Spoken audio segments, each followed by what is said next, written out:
Guide করবেন, আরও সামনে কীভাবে আমরা আগাতে পারি তারুণ্যকে ধারণ করে সেগুলোর ক্ষেত্রে নির্দেশনা দিবেন। আমি একটু শিক্ষকদের ভেতরে যাচ্ছি। ভিসি স্যার প্রথমে আহ্বান করব চট্টগ্রাম মেডিকেল বিশ্ববিদ্যালয়ের অধ্যাপক ওমর ফারুক ইউসুফ স্যারকে একটু ওনার মূল্যবান বক্তব্য পেশের জন্য। ধন্যবাদ।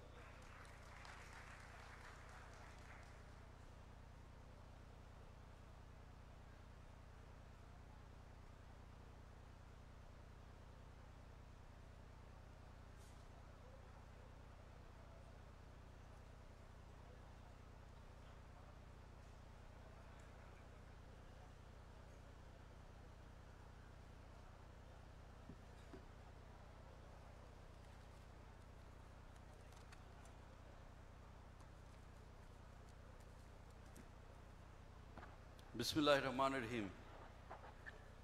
মঞ্চে উপবিষ্ট এই অনুষ্ঠানের প্রধান অতিথি জনাব আমির খসরু মাহমুদ চৌধুরী, মঞ্চে উপবিষ্ট অন্যান্য সম্মানিত শিক্ষক, তারপর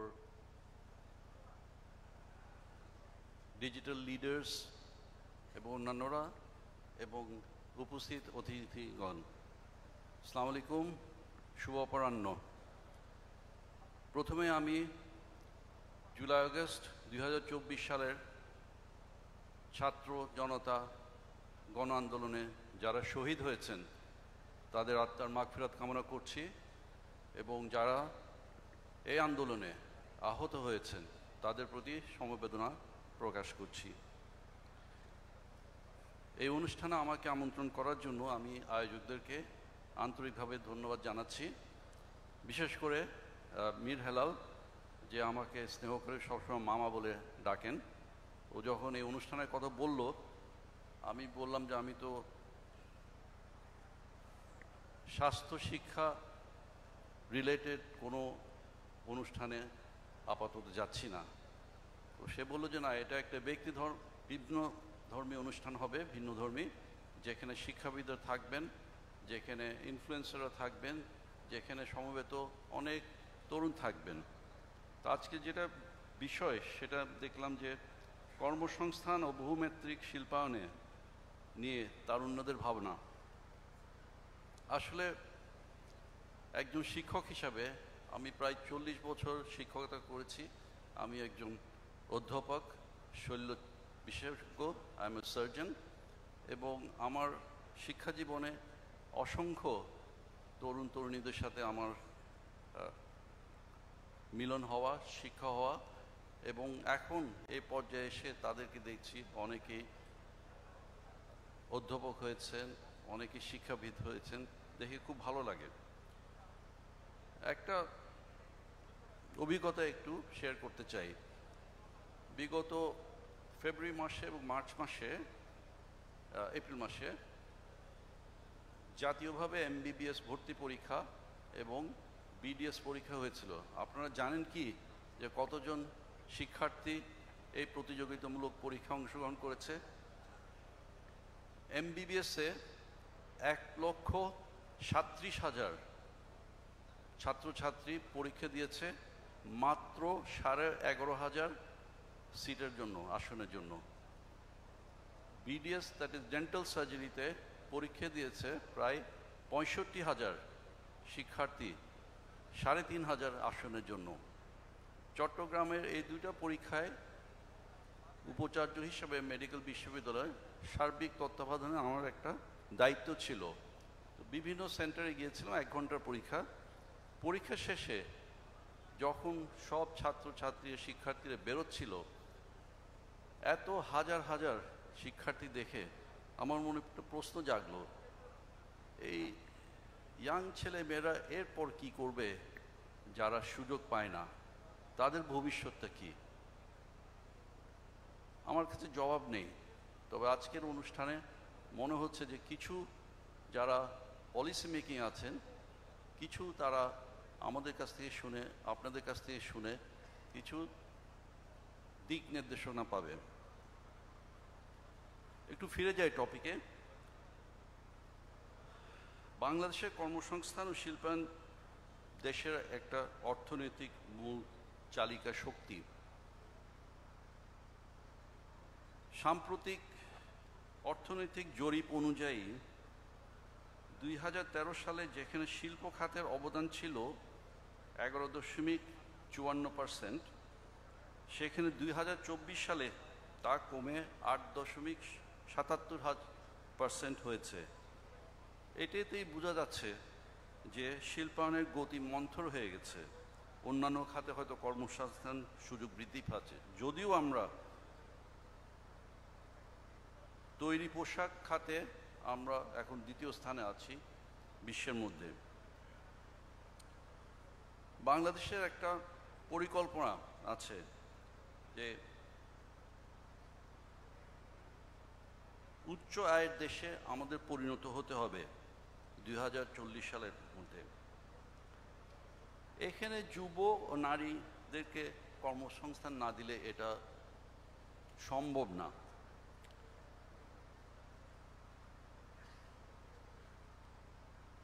নারীদের কথা উঠেছে একটু আগে, আমার পূর্ববর্তী বক্তা বলে গেছেন যে নারীদেরকে আমাদের সুযোগ হচ্ছে না। আজকে দুপুরে একটা কনফারেন্সের আমি আসছি, ওখানে একটা ডেন্টাল ইন্টারন্যাশনাল কনফারেন্স, সেখানে কথা বলতে গিয়ে দেখলাম যে আনুমানিক 500 ডেন্টাল সার্জন ছিল, তার মধ্যে দেখলাম যে 80% নারী। এখন বর্তমানে এমবিবিএসে ভর্তি হচ্ছে প্রায় 80% নারী। এটা একটা খুশির খবর, কিন্তু এটাও একটা চিন্তার বিষয় যে নারীদেরকে আমরা শিক্ষা দেব, খুব ভালো কথা, কিন্তু তাদের কি আমরা কি সেই নিরাপত্তা দিতে পারছি? একজন নারী ডাক্তার যদি এখন দূরে হিল ট্র্যাক্সে কোথাও পোস্টিং হয়, না আছে বসার জায়গা, না আছে থাকার জায়গা, না আছে খাওয়ার জায়গা, তো সে কেন যাবে? আমি জিজ্ঞেস করব, যারা আপনারা আছেন, আপনাদের বোনদেরকে আপনারা কি যেতে দেবেন? আপনাদের মেয়েদেরকে কি আপনারা যেতে দেবেন? যতক্ষণ পর্যন্ত আমরা আমাদের নারীদেরকে আমরা নিরাপত্তা দিতে পারি, আমরা কিন্তু আশা করতে পারি না যে তাদের একটা সক্রিয় অংশ থাকবে দেশ গঠনে। আইএলওর একটা পরিসংখ্যান আপনাদের জানাচ্ছি যে যুব নারী কর্মসংস্থানের ক্ষেত্রে এটা একটা চ্যালেঞ্জ।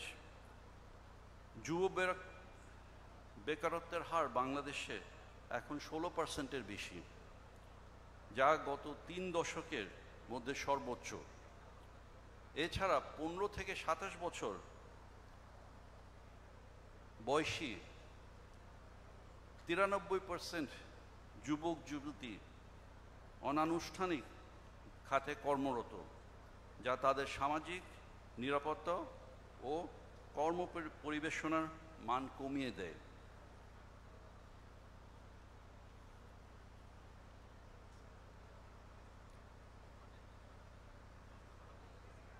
শিল্পক্ষেত্রে আমরা শিল্প উন্নয়ন চাচ্ছি, কিন্তু আমরা কি পরিবেশের কথা কি মনে রাখছি?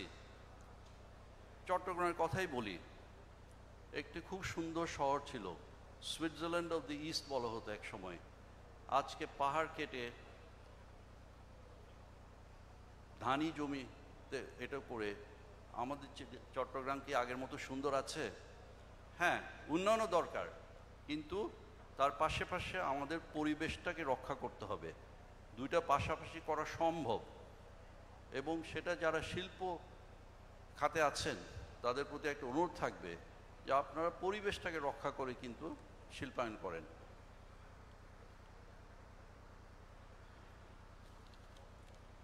একটি বিশেষ খাতে একটু টাচ করতে চাই।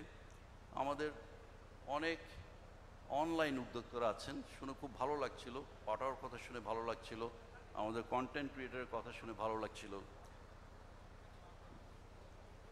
আমার একজন পূর্ববর্তী বক্তা বলে গেছেন কৃষি শিল্পায়নের ব্যাপারে। উনি বলেছেন যে আমাদের দেশে 45% ল্যান্ড হচ্ছে কৃষি জমি। তো বাংলাদেশ সবসময় একটা এগ্রিকালচারাল ইকোনমি ছিল, তো সেই ক্ষেত্রে আমাদের যুব সমাজের রোলটা কি? দেখা যাচ্ছে যে বাংলাদেশের যুব সমাজ কৃষি শিল্পায়নে আগ্রহী হয়ে উঠেছে, যেটা কর্মসংস্থান ও অর্থনৈতিক উন্নয়নের জন্য আশাব্যঞ্জক। তারা আধুনিক প্রযুক্তি যেমন স্মার্ট ফার্মিং, ড্রোন ব্যবহার এবং হাইড্রোফোনিক্সের মাধ্যমে কৃষিতে নেতৃত্ব আনতে আগ্রহী। সামাজিক যোগাযোগ এর মাধ্যমে অনেক যুবক কৃষি উদ্যোগের প্রচার করছে, যা অন্যদের অনুপ্রাণিত করছে। সরকার ও আন্তর্জাতিক সংস্থা যুবকদের জন্য প্রশিক্ষণ ও ঋণ সহায়তা প্রদান করছে, যেমন বিশ্ব ব্যাংক আর্ন প্রকল্প, যা 9 লাখ যুবককে দক্ষতা ও উদ্যোক্তা সহায়তা প্রদান করছে। কিন্তু কিছু সীমাবদ্ধতা আছে, সেটা হচ্ছে যে তাদের জমি অধিকার, আর্থিক সহায়তা এবং বাজারে প্রবেশের সুযোগ, এটা চ্যালেঞ্জ হয়ে আছে। তদুরূপই কৃষি শিক্ষার পাঠ্যক্রম আরও বাস্তবমুখী ও কর্মমুখী হওয়ার প্রয়োজন, যাতে যুবকরা কৃষিতে ক্যারিয়ার গড়ে উঠাতে পারে। খসরু সাহেব একটা কথা বলে গেছেন যে নতুন নতুন সবসময় শিখতে হবে।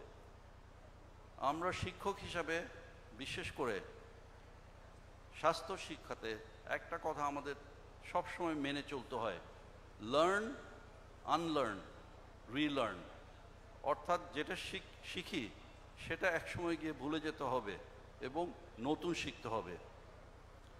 সার্বিকভাবে যুব সমাজকে সক্রিয় অংশগ্রহণের মাধ্যমে কর্মসংস্থান সৃষ্টি ও অর্থনৈতিক উন্নয়নে গুরুত্বপূর্ণ ভূমিকা অবশ্যই রাখতে হবে।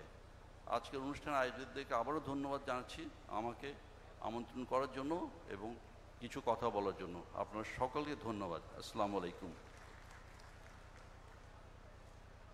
Thank you sir. আমি এখন অনুরোধ করছি অধ্যাপক কামাল উদ্দিন, প্রভিসি, চট্টগ্রাম বিশ্ববিদ্যালয়, ওনাকে একটু ওনার মূল্যবান বক্তব্য পেশ করার জন্য ধন্যবাদ।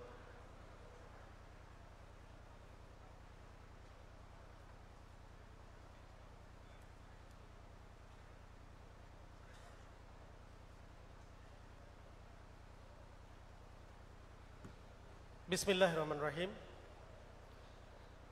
আজকের এই অনুষ্ঠানে আমি বিশেষভাবে কাউকে স্মরণ করছি না, কারণ আজকে এই অনুষ্ঠানটি যাদের জন্য আয়োজন, আজকে পুরো ক্রেডিটটা আমি সেই তরুণদেরকে দিতে চাই। যেই তরুণরাই ছিল সবচেয়ে বেশি টার্গেট গত 15.5 বছরে। আজকে যেই তরুণদেরকে এখানে আনা হয়েছে, এই তরুণদের মাথা কেউ কিনতে পারেনি, এই তরুণদেরকে দিয়ে অন্যায় কেউ করাতে পারেনি, এই তরুণদেরকে দিয়ে কেউ টেন্ডারবাজি করাতে পারেনি, এই তরুণদেরকে দিয়ে কেউ ইয়াবা ব্যবসা করাতে পারেনি। এই তরুণরাই হচ্ছে সেই তরুণ যারা জুলাই বিপ্লবে অ্যাক্টিভ পার্টিসিপেট করে আজকের এই আয়োজন মুক্ত আলোচনা করার আমাদেরকে সুযোগ করে দিয়েছে। আমি একজন শিক্ষক, উদ্যোক্তাদের কথা শুনতে আমার অনেক ভালো লেগেছে। আজকে সবচেয়ে বোরিং কথা হয়তো আমার কথা মনে হতে পারে, কারণ আজকে যারা তরুণ কোনো না কোনোভাবে তারা কোনো ক্লাসরুম থেকে বেরিয়ে আসছে, তাদের কাছে ক্লাসরুমে যে থিওরিটিক্যাল আন্ডারস্ট্যান্ডিং এতদিন ধরে তাদের লক্ষ্যে পৌঁছাতে পারেনি, আমরা সেই ধরনের শিক্ষক। সেই জায়গা থেকে আজকে তরুণদেরকে আমরা think out of the box, বক্সের বাইরে চিন্তা করার সুযোগ করে দিতে হবে।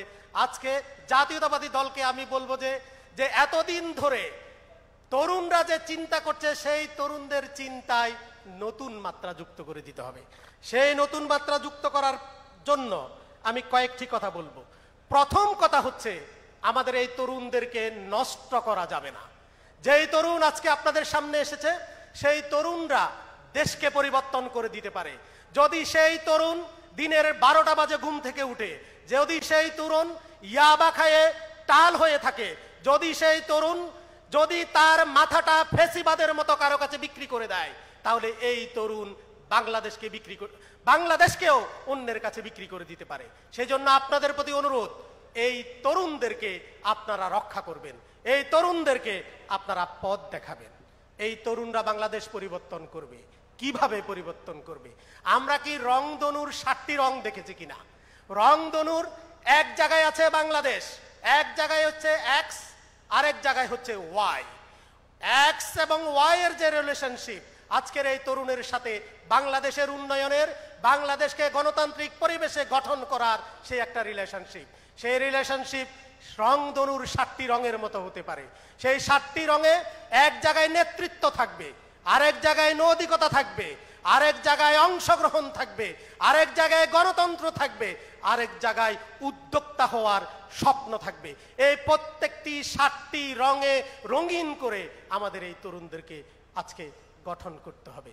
আমরা যারা শিক্ষক সবাই আমরা সব সময় ক্ষমতাকে অন্যভাবে দেখতাম, কিন্তু আজকে ইন্টারন্যাশনাল পলিটিক্যাল ইকোনমিতে যদি আজকে এই তরুণদেরকে যদি এঙ্গেজ করা না যায়, তরুণদেরকে যদি political economy, pursuit of power, pursuit of resources, এই জায়গাটা থেকে যদি আমরা যদি এই তরুণদেরকে সম্পৃক্ত করতে না পারি, আমাদের স্বপ্নের বাংলাদেশ গঠন করতে পারবো না। সেই জন্য আমাদেরকে কি করতে হবে? আজকে আমাদের এই তরুণদেরকে যোগ্য করে গঠন করতে হবে। কারা যোগ্য করে গঠন করবে? আজকে যারা আপনারা এখানে আছেন, আপনারা যে আয়োজন করছেন। আমি মাঝে মধ্যে ভাবি, আমি যদি বিশ্ববিদ্যালয়ের চাকরিটা হারাই আমি কি করব? কারণ আমি পড়াশোনা করানো ছাড়া আর কিছু জানি না। তার মানে হচ্ছে আমি আনস্কিল, আমি শুধু পড়াইতে জানি।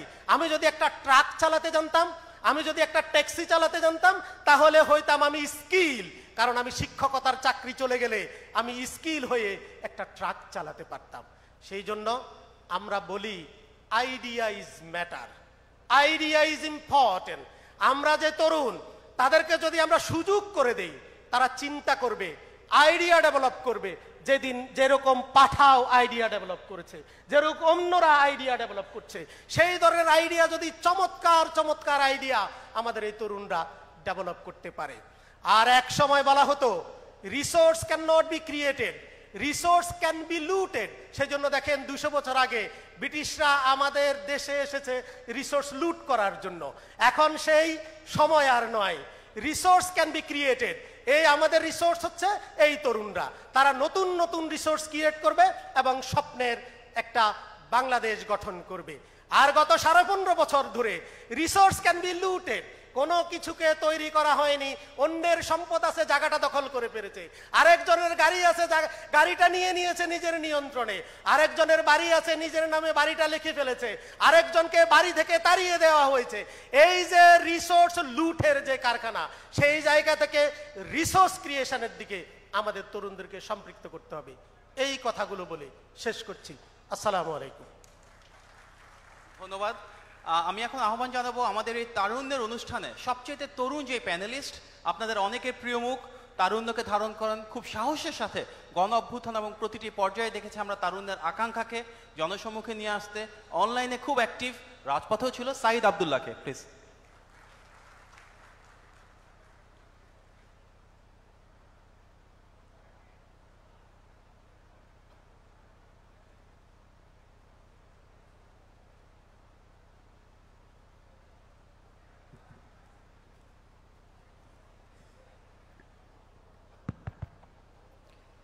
আসসালামু আলাইকুম। আমরা সব সময় মিথ্যা কথা বলি। মিথ্যা কথা বলি এই কারণে, আমি এসে যখন সালাম দিয়ে কথা বলা শুরু করছি, অনেক মানুষ অনেক হাসার চেষ্টা করছেন, কিন্তু মনে মনে আপনাদের একটা কথা আছে, তাড়াতাড়ি বক্তব্য শেষ করে গিয়ে বসে পড়ুক। কারণ বক্তব্য শোনার চেয়ে কষ্টকর কাজ পৃথিবীতে আর একটাও নাই। সব জায়গায় কথা বলতে হয়, তো এটা আমি খুব ভালো মতোই জানি। এজন্যই ক্ষমা সুন্দর দৃষ্টি প্রথমেই কামনা করে নিচ্ছি। মাহাদি ভাই একটা চমৎকার কথা বললো, প্যানেলিস্ট যারা আছেন তাদের ভেতর নিঃসন্দেহে আমি সবচেয়ে তরুণ। এই যে আমি নিঃসন্দেহে সবচেয়ে তরুণ, এর ভেতরেই বোধহয় বাংলাদেশের রাজনীতিতে মনোজাগতিক একটা পরিবর্তন যা ঘটার সেটা ঘটে গেছে। তা না হলে সবচেয়ে তরুণ একজন হিসেবে এত হ্যাভিওয়েট প্যানেলিস্ট এবং এত বিখ্যাত ব্যক্তিবর্গ যারা অডিয়েন্স হিসেবে বসে আছেন, তাদের সামনে তরুণ হিসাবে তারুণ্যের কোনো একটা প্রোগ্রামে আইডিয়া শেয়ার করার সৌভাগ্য সম্ভবত আমার হতো না। মানুষ যে বারবার করে বলে যে অনেক পরিবর্তন, এই পরিবর্তন, ওই সংস্কার, দেখেন আমাদের রাজনীতি শুধু না, পারিপার্শ্বিকতার জায়গাতেও আমাদের পরিবর্তনটা ঘটে গেছে। এবং তরুণদের কতটা গুরুত্বের সহকারে নেওয়া হচ্ছে এর একটা সাক্ষাৎ উদাহরণ আমি দিয়ে দেই। দেখবেন এই চট্টগ্রামেই রাজনৈতিক একটা বড় প্রোগ্রাম আছে, সেটা কবে? আগামীকাল। তো রাজনৈতিক প্রোগ্রামটাকে পরের দিন ঠেলে দিয়ে তার চেয়েও গুরুত্ব দিয়ে আগের দিন কাদের উদ্দেশ্যে প্রোগ্রাম করা হচ্ছে? তরুণদের জন্য প্রোগ্রামটা করা হচ্ছে। এর মিনিং হলো রাজনীতিটাকে রাজনীতিরও বিয়ন্ডে নিয়ে গিয়ে পলিটিক্সের দিকে সবাইকে আগ্রহী করে তোলার চেষ্টাটা করা হচ্ছে। এবং এই যে পলিটিক্সের দিকে তরুণদেরকে এঙ্গেজ করা হচ্ছে, আমার কাছে মনে হয় এইটাই হলো বাংলাদেশের সবচেয়ে বড় সংস্কার, এবং যে সংস্কারটা অলরেডি সেটা ভিজিবল। মঞ্চে উপবিষ্ট প্রধান অতিথি যিনি আছেন এবং অন্যান্য যারা আছেন তাদেরকে আমি প্রথমেই অভিবাদন দিয়ে লম্বা করে অ্যাড্রেস করে শুরু করতে পারতাম, কিন্তু একটা জিনিস আমি বুঝতে পারলাম, বাংলাদেশের রাজনৈতিক সম্মোহনী জায়গাতেও কিন্তু পরিবর্তনটা চলে এসেছে। এখন আর কাউকে অ্যাড্রেস না করলে সম্ভবত কেউই খুব একটা মাইন্ড করে না, টু দ্য পয়েন্টে কথা শুনতে চায়। কাজে আমি টু দ্য পয়েন্টে একটু চলে যাই। আপনাদের চট্টগ্রামে ঘন ঘনই আসা হয়, বিভিন্ন জায়গায় কথা বলতে গিয়ে আমি যেটা দেখেছি খুবই রহস্যজনকভাবে সুন্দর এই চট্টগ্রাম। অনেক ধরনের সুন্দরের কথা শুনতে পারেন, কিন্তু রহস্যজনক কেন বললাম?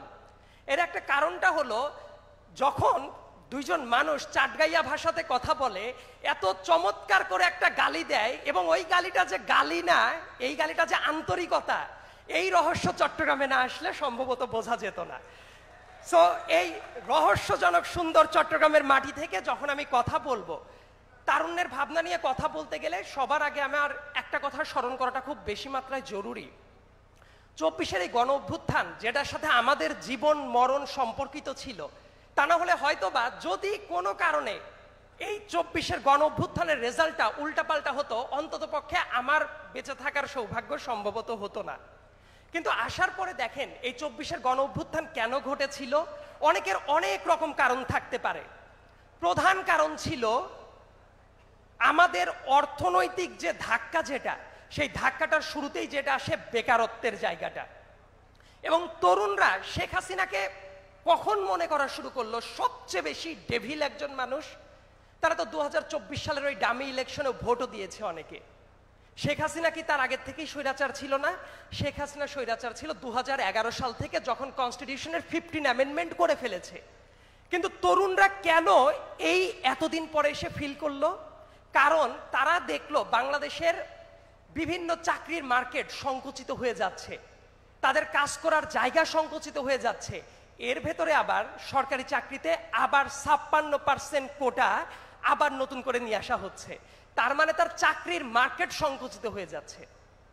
তারা যখন এইটা ফিল করলো যে আমি কোনো কিছুই পারছি না এবং আমার চাকরিও সামনে হবে না, আমরা সবাই বেকার, তখনই তারা ফিল করলো এইবার আর শেখ হাসিনাকে মেনে নেওয়া যায় না। যে ব্যাপারটা আমি বোঝানোর চেষ্টা করছি, এই যে 24-এর গণ অভ্যুত্থান নিয়ে আমরা এত কথা বলি, এইটার সাথেও কিন্তু আমাদের এই তরুণদের বেকারত্ব ওতপ্রোতভাবে জড়িত। কাজেই সামনের দিনগুলোতে যত সংস্কারের আলাপ হয়, বিভিন্ন জায়গায় অনেক লম্বা লম্বা সংস্কারের আলাপ হয়, আমার কাছে যেটা মনে হয় ব্যক্তিগতভাবে সবচেয়ে বড় সংস্কারের আলাপ দরকার অর্থনীতির ক্ষেত্রে, তরুণরা যাতে বেকার না থাকে এই ব্যাপারটার জন্য। এবং আমি খুশি হয়েছি একটা আয়োজন দেখতে পেরে, যে তারুণ্যের ভবিষ্যৎ ভাবনা, ভবিষ্যৎ বাংলাদেশের যে প্রোগ্রামটা করা হচ্ছে, সেই প্রোগ্রামের কিন্তু একটা সিরিজ আছে, 4টা প্রোগ্রাম হবে। এবং ওই প্রোগ্রাম সিরিজের সবার আগে যেটার গুরুত্ব দেওয়া হয়েছে, সেটা কোনো চেতনা নির্ভর কোনো প্রোগ্রাম না, সেটা অবধারিতভাবে কর্মসংস্থান এবং বহুমাত্রিক শিল্পায়নটাকে নিয়ে। তার মানে রাজনীতিটাকে শুধুমাত্র মিটিং হবে, মিছিল হবে, স্লোগান হবে, এইটার বাইরে নিয়ে সামনের দিনে যারা তরুণরা দেশে নেতৃত্ব দিবে, যারা এই দেশের স্টেক হোল্ডার, তারা যাতে বেকারত্বের সমস্যায় না ভোগে, এইটা যে বিয়ন্ড পলিটিক্স ভাবার একটা জায়গা তৈরি করে দেওয়া হয়েছে, আমার কাছে মনে হয় এইটা অভাবনীয় একটা ব্যাপার। এবং এই জন্য আয়োজকদেরকে আমি অবশ্যই বড়সড় একটা ধন্যবাদ জানাই, যে তরুণদেরকে সবচেয়ে বেশি অবহেলায় রাখার জন্য একটা রেজিমের প্রতি মানুষেরা তো বৃতৃষ্ণা জন্ম নিয়েছিল, ওই তরুণদেরকে মাথায় রেখে তাদের প্রোগ্রাম সিরিজের সবচেয়ে আগে যে প্রোগ্রামটা করা হচ্ছে, সেটা এই অর্থনৈতিক মুক্তি, বেকারত্ব নিয়ে। এটা একটা অভাবনীয় ঘটনা। চট্টগ্রামকে নিয়ে আমি যদি খুবই সংক্ষেপে একটা কথা বলি, যে আমরা তরুণরা কি চাই, আমি যদি চট্টগ্রামের হতাম, আমি যেটা যেটা চাইতাম আমি সেটাই বলি। সবার আগে আমার কাছে মনে হয় বাংলাদেশকে যদি বাঁচাতে হয় ডিসেন্ট্রালাইজেশন দরকার। সব কিছুই এই যে ঢাকামুখী 3 কোটি মানুষ আনঅফিসিয়ালি ঢাকাতে বাস করে, জীবন কর্মতাগিদা সব কিছুর জন্য এই জায়গা থেকে বাংলাদেশকে বের করে কয়েকটা হাবে নিয়ে আসা দরকার, যে সবাই শুধু ঢাকামুখী না, ঢাকার বাইরে অন্যান্য হাব গড়ে উঠবে। এবং সেই ডিসেন্ট্রালাইজড প্ল্যান যদি করা যায়, বাংলাদেশে আমার মনে হয় এই মুহূর্তে একটা সিটি পুরোপুরি রেডি আছে, সেটা হলো চট্টগ্রাম। চট্টগ্রামকে যদি ডিসেন্ট্রালাইজ করার প্ল্যান যদি বাংলাদেশকে করা যায়, তাহলে কিন্তু চট্টগ্রাম কেন্দ্রিক অনেক নতুন নতুন কর্মসংস্থানের ব্যবস্থাটা হবে। তার মানে এই চট্টগ্রাম কুমিল্লা বেস যেটা আছে, বাংলাদেশ যদি কয়েকটা হাবে ভাগ হয়ে যায়, এই হাব মানে কিন্তু আমি অবশ্যই প্রাদেশিক বিভক্তিকরণের কথা বলছি না। দেখা যাবে চট্টগ্রামের একজন মানুষ কর্মসংস্থানের জন্য ঢাকামুখী হবে না, চট্টগ্রামে পড়াশোনা করে চট্টগ্রামেই নতুনভাবে কি করা যায় সেটা ভাববে। ফাহিম ভাই যেমন তার অরিজিন চট্টগ্রামে, চিন্তা করেছে ঢাকা কেন্দ্রিক পাঠাও কিভাবে এস্টাবলিশ করা যায়।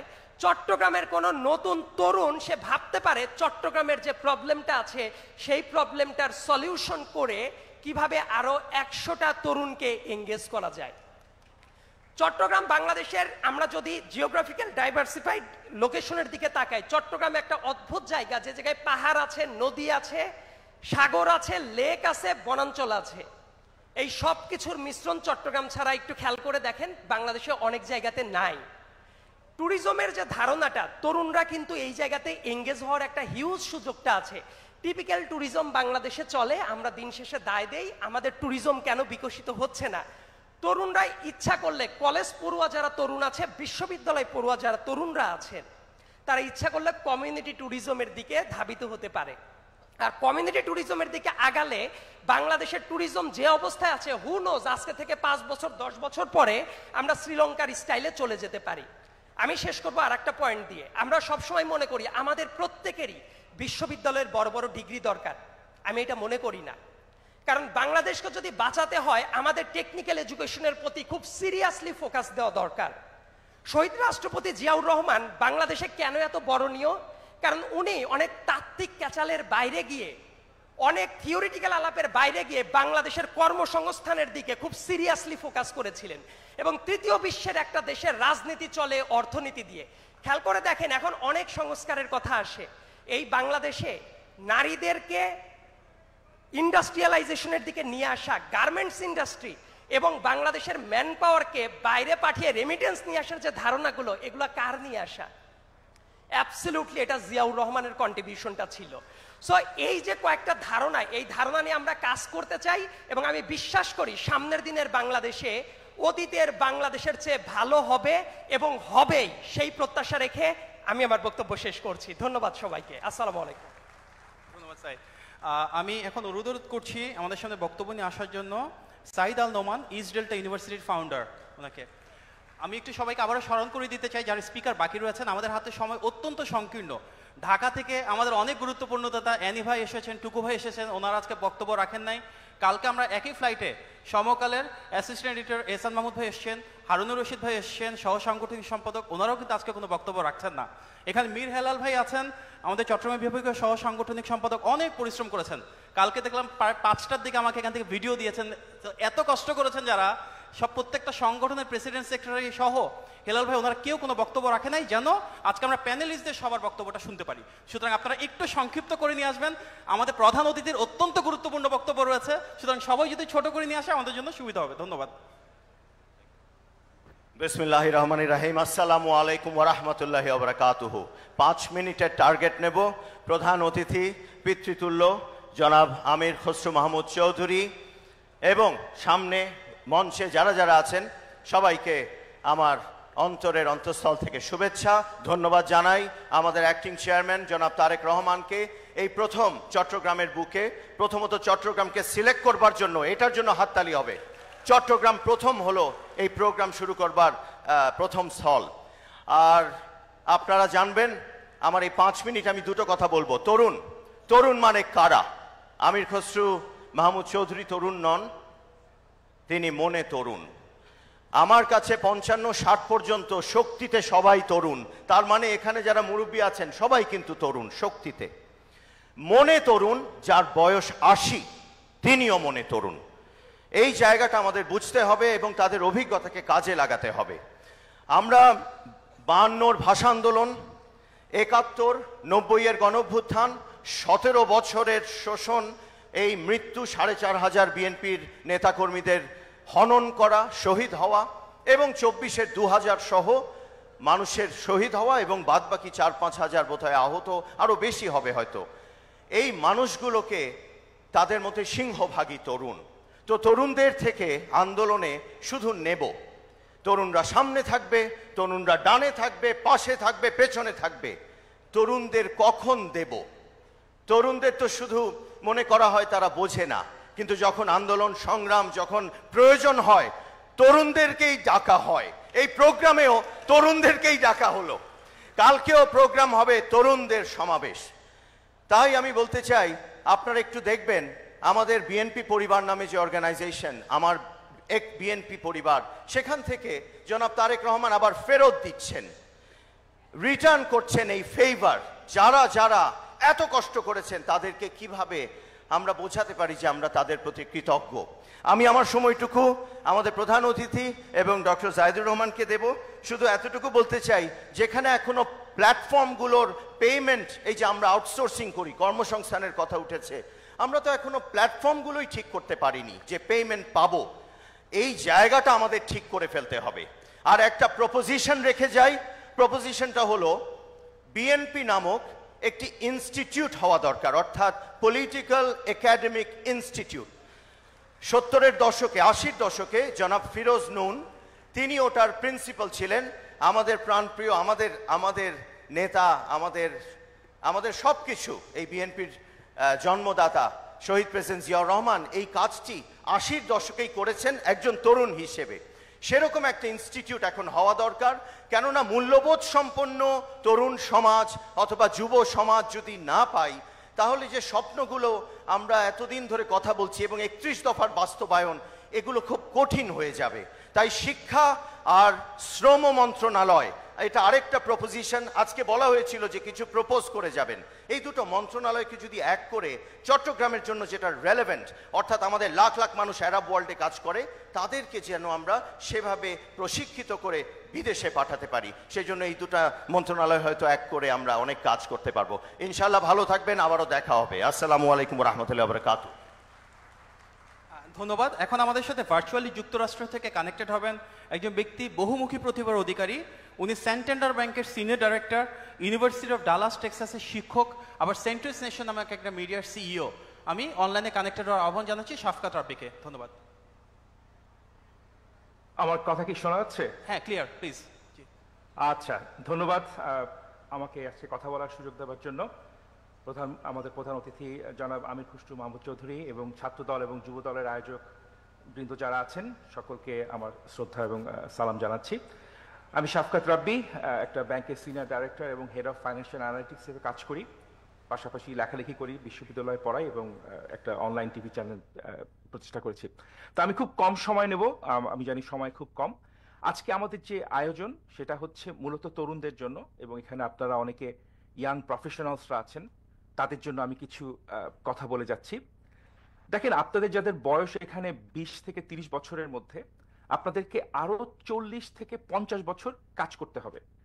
মানে 60 থেকে 70 বছর পর্যন্ত আপনাদের যদি কাজ করতে হয়, তাহলে আরো 40 থেকে 50 বছর আপনারা কাজ কাম করবেন।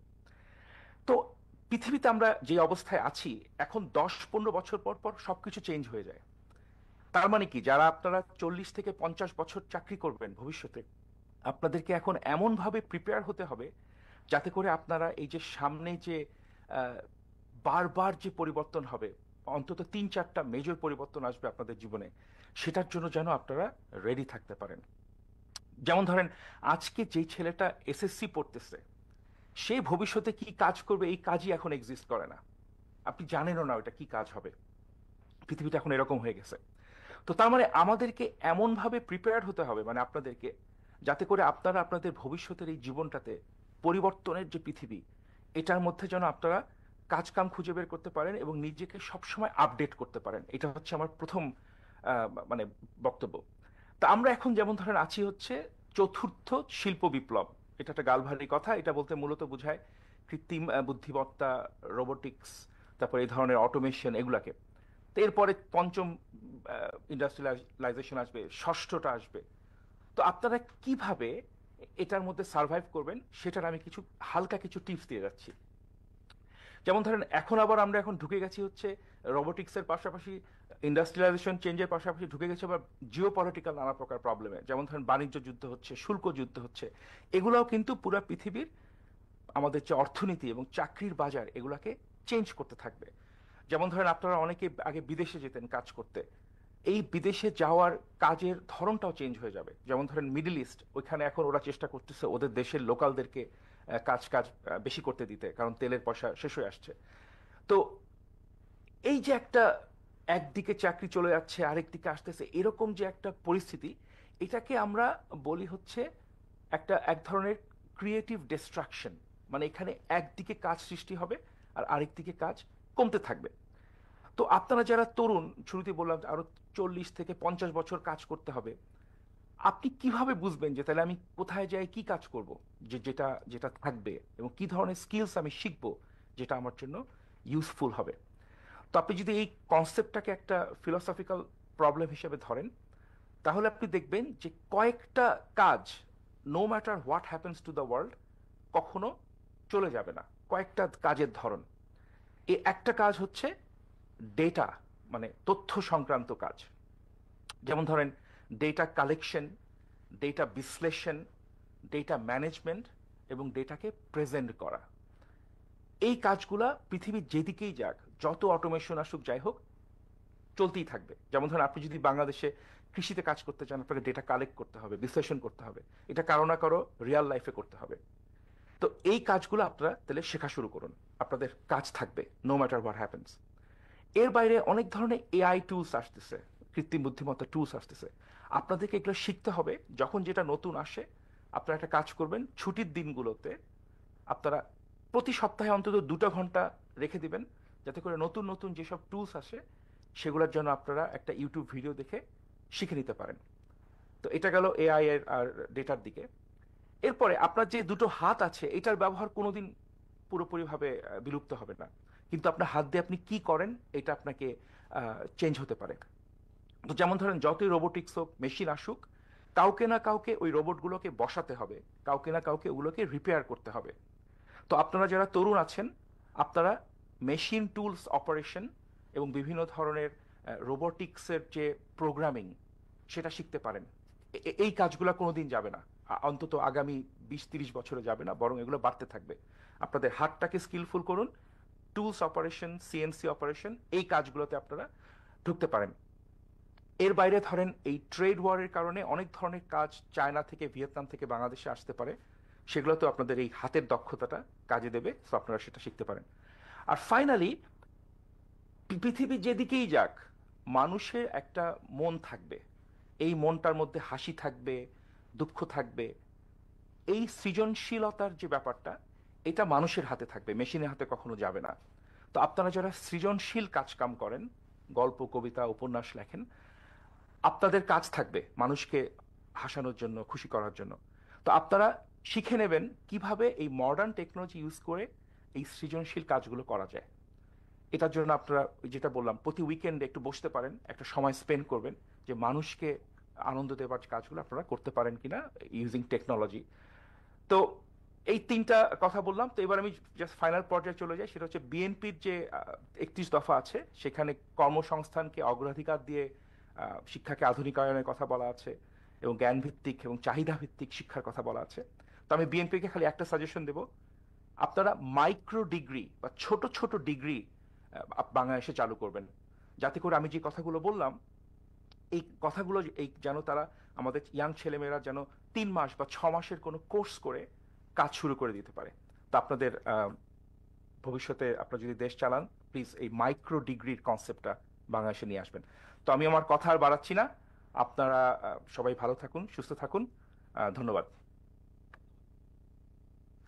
ধন্যবাদ শাফকাত ভাই। আমাদের সাথে এখন আবার একটু একাডেমিকে ফেরত যাচ্ছি। সম্পৃক্ত হবেন বক্তব্য দেওয়ার জন্য অধ্যাপক SM. Nazrul Kadir, VC, premier বিশ্ববিদ্যালয়।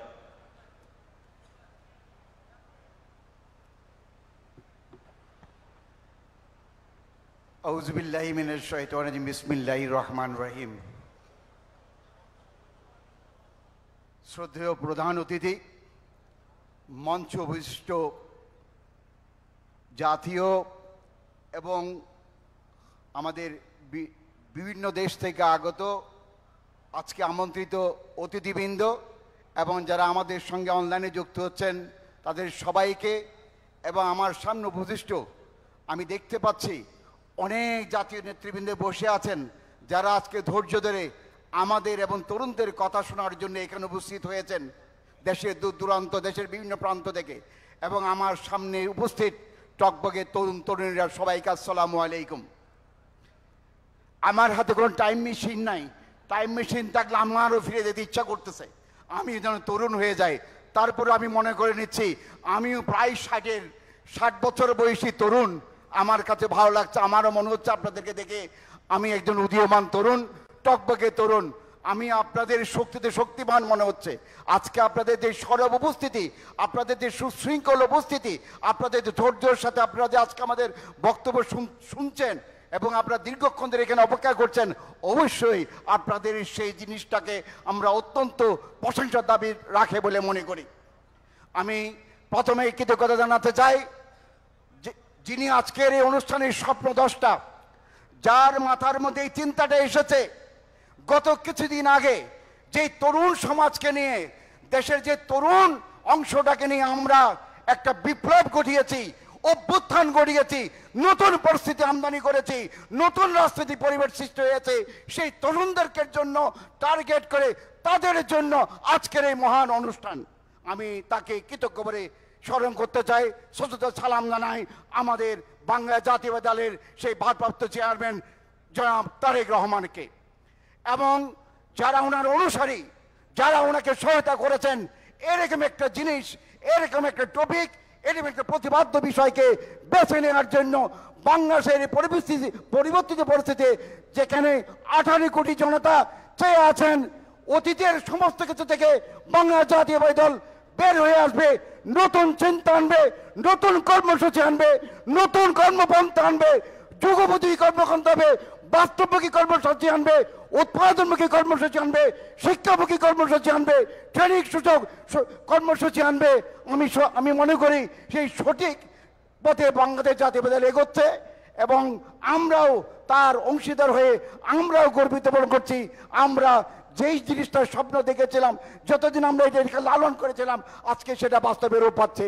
যদিও তার সিংহভাগ কৃতিত্বের অধিকার আজকে যারা এই হল জুড়ে বসে আছে সেই তরুণ তরুণীরা, সবাইকে আমার আন্তরিক স্যালুট জানাচ্ছি, আপনাদেরকে সশস্ত্র সালাম জানাচ্ছি। আপনারাই মূল চালিকা সত্যি অর্থনীতির। কিন্তু আজকের যে অন্তর্বর্তীকালীন সরকার, এই তরুণদের শিক্ষার জন্য কোনো শিক্ষা কমিশন হয়নি, এই তরুণদের জন্য কোনো কর্মসংস্থানের কথা তারা চিন্তা করছেন না। এবং আমাদের সেই প্রাণপ্রিয় দল বাংলা জাতীয়তাবাদী দল সেই চিন্তা শুরু করেছে। আগামীতে যদি এই বাংলা জাতীয়তাবাদী দল এবং যদি ক্ষমতায় আসে, আমি তাদেরকে রিকোয়েস্ট করব, আপনারা এই তরুণদের জন্য নতুন নতুন কর্মসংস্থানের চিন্তা করবেন, তাদের জন্য কর্মক্ষেত্র আপনারা সৃষ্টি করবেন, তাদেরকে এমন উদ্যোক্তা করতে শিখাবেন তারা যেন চাকরি না খুঁজে চাকরি সৃষ্টি করতে পারে, তারা যেন চাকরিজীবী না হয়ে উদ্যোক্তা হতে পারে, তারা যেন এমপ্লয়ি না হয়ে এমপ্লয়ার হতে পারে। আমি সেই দৃষ্টিকে আমাদের যারা মঞ্চে আছেন, সামনে যারা রাজনীতিবৃন্দ আছেন, তাদের কাছে আমি সেই অনুরোধ করব, মনে রাখবেন এই তরুণ সমাজ তারা শুধুমাত্র ভবিষ্যৎ নয়। আমরা সব সময় বলে থাকি তরুণরা আমাদের future, they are very much present. সেটা আপনাদেরকে দেখিয়ে দিয়েছে। তারা শুধু ভবিষ্যৎ নয়, তারা অনেক বেশি শক্তিশালী বর্তমান। তাদের বর্তমান অবস্থানকে আপনাদেরকে স্বীকার করতে হবে, তাদের বর্তমান অবস্থাকে আপনাদেরকে বুঝতে হবে। আমাদের প্রাণপ্রিয় নেতা জনাব আমির খসরু সাহেব সবসময় বলেন এখন যে মানুষের মনোজগৎটাকে বুঝতে হবে, মানুষের মনস্তাত্ত্বিক ব্যাপারটাকে বুঝতে হবে। এই তরুণদের মনোজগৎকে আপনাদের বুঝতে হবে, এরা কি চায়, এরা কোথায় যেতে চায়, আপনাদের কাছে কি আশা করে, আপনাদেরকে কি দিক নির্দেশনা চায়, সেটা আপনাদেরকে বুঝে শুনে আমলে এনে আপনাদের কর্মপন্থা দিক নির্দেশনা ঠিক করতে হবে। আমি তরুণদেরকে বলবো, আপনারা আয়ের চিন্তা করবেন না, আমি চিন্তা করবেন না, আপনারা চিন্তা করবেন আমরা, আপনারা চিন্তা করবেন ইন্ডিভিজুয়াল নয়, আপনারা চিন্তা করবেন কালেকটিভিজম, আপনারা সিঙ্গুলার চিন্তা করবেন না, আপনারা চিন্তা করবেন প্লোরাল। তাহলে এই বাংলাদেশ অনেক দূরে এগিয়ে যাবে, অদম্য তরুণদেরকে কেউ ঠেকাতে পারবে না। আপনারা বিজিত হবেন, আপনারা সামনের দিকে এগিয়ে যাবেন, আমাদেরকে সামনের দিকে এগিয়ে যাবেন, আমাদের বাংলাদেশকে সমৃদ্ধি করবেন, বাংলাদেশকে এগিয়ে দেখেন। ধন্যবাদ। ধন্যবাদ। আমি এখন আহ্বান জানাচ্ছি স্টেট বিশ্ববিদ্যালয়ের ভিসি অধ্যাপক মোহাম্মদ আখতার হোসেন খানকে। ধন্যবাদ।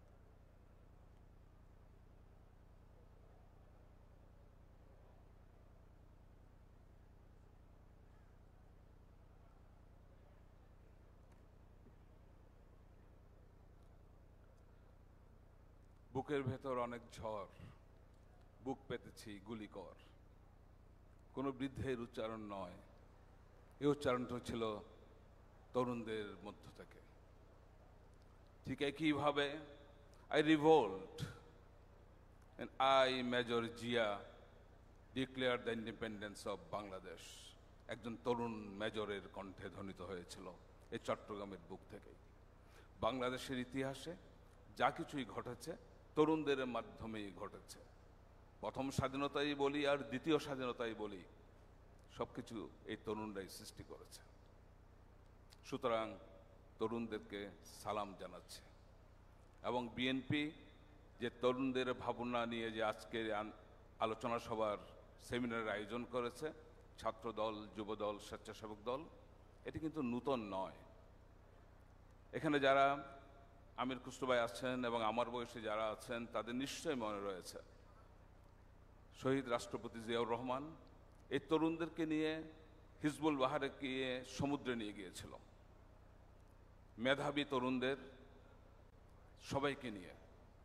আমার সৌভাগ্য হয়েছিল সেই হিজবুল বাহারে যাওয়ার, এবং আমি পরবর্তীতে ডেটা অ্যানালাইসিস করে দেখেছি সেই দিন যারা শহীদ রাষ্ট্রপতি জিয়া রহমানের সাথে গিয়েছিলেন তাদের 90% এখনো জাতীয়তাবাদী রাজনীতির সাথে জড়িত। শহীদ রাষ্ট্রপতি জিয়াউর রহমান সেই সফরে একটি কাজ করেছিলেন, অনেকেই সেটি বুঝতে পারেননি। আমাদেরকে সেদিন নৌবাহিনীর একটি মহড়া দেখানো হয়েছিল। আমরা ভেবেছিলাম আমাদের সামরিক শক্তির জ্ঞান দেওয়া হচ্ছে। পরবর্তীতে জানতে পারলাম সেই মহড়াটি এমন এক জায়গায় হয়েছিল, এমন এক সীমানার মধ্যে হয়েছিল যেই সীমানাটুকু পার্শ্ববর্তী একটি দেশ দাবি করছিল সেটি তাদের সীমানা। আপনাদের মনে রয়েছে দক্ষিণ তালপট্টি নামে একটি জায়গা ছিল। শহীদ রাষ্ট্রপতি জিয়াউর রহমান সেই সামরিক মহড়াটা করেছিলেন সেই সমুদ্র সীমানায় যেটিকে ভারত দাবি করছিল তাদের জায়গা, এবং সেই মহড়া দেখিয়ে তিনি প্রমাণ করেছিলেন এই জায়গাটুকু বাংলাদেশের সম্পত্তি। সেই তরুণ মিয়ানমারের সীমান্তে রাতারাতি ব্রিগেড সৈন্য পাঠিয়ে দিয়ে বাংলাদেশের স্বাধীনতা রক্ষা করেছিলেন। আপনাদের নিশ্চয়ই মনে রয়েছে। আমরা সেই তরুণদের সমাবেশ চাই। ছোট্ট একটি ঘটনা বলবো। এই চট্টগ্রামেই এই অনুষ্ঠানমালার একটু দূরেই চিৎকার দিলে যেখানে শোনা যায় সেখানেই কিন্তু রক্তস্নাত শহীদ জিয়ার স্মৃতি। 30শে মে জাতীয়তাবাদী ছাত্র দলের একটি সম্মেলন ছিল মিন্টু রোডে তৎকালীন ভাইস প্রেসিডেন্টের বাসায়। আমি তখন ঢাকা বিশ্ববিদ্যালয়ের ছাত্র। আমরা যারা সেই সম্মেলন প্রস্তুতি কমিটিতে ছিলাম, হঠাৎ করে একটি সেনাবাহিনীর জিপ আসলো, এসে বলল প্রেসিডেন্ট হ্যাজ বিন কিল্ড। আমরা তো অনেক সময় দেখিয়েছি পালিয়ে যেতে লোকজনকে, নিহত হওয়ার পর জানাজার মানুষ পাওয়া যায়নি তেমন ঘটনাও আমরা দেখেছি। কিন্তু সেদিন সেখানে ছাত্র দলের যারা ছিল রাস্তায় নেমে পড়েছিল। সামনে সেনাবাহিনীর গাড়ি, স্লোগান ছিল এক জিয়া লোকান্তরে, লক্ষ জিয়া ঘরে ঘরে। সেই তরুণদের সমাবেশ আমি এখানে দেখতে পাচ্ছি। আমার পাশে দাঁড়িয়ে আছেন, সময় বলে আমার শেষ। সবাইকে আন্তরিক ধন্যবাদ জানিয়ে শেষ করছি। আল্লাহ হাফেজ। Thank you sir. আমি অত্যন্ত সংক্ষিপ্ত বক্তব্য নিয়ে আসার জন্য অনুরোধ করছি ইস্ট ডেল্টা বিশ্ববিদ্যালয়ের ভিসি অধ্যাপক মোহাম্মদ নাজিমউদ্দিন। অত্যন্ত স্বল্প প্লিজ।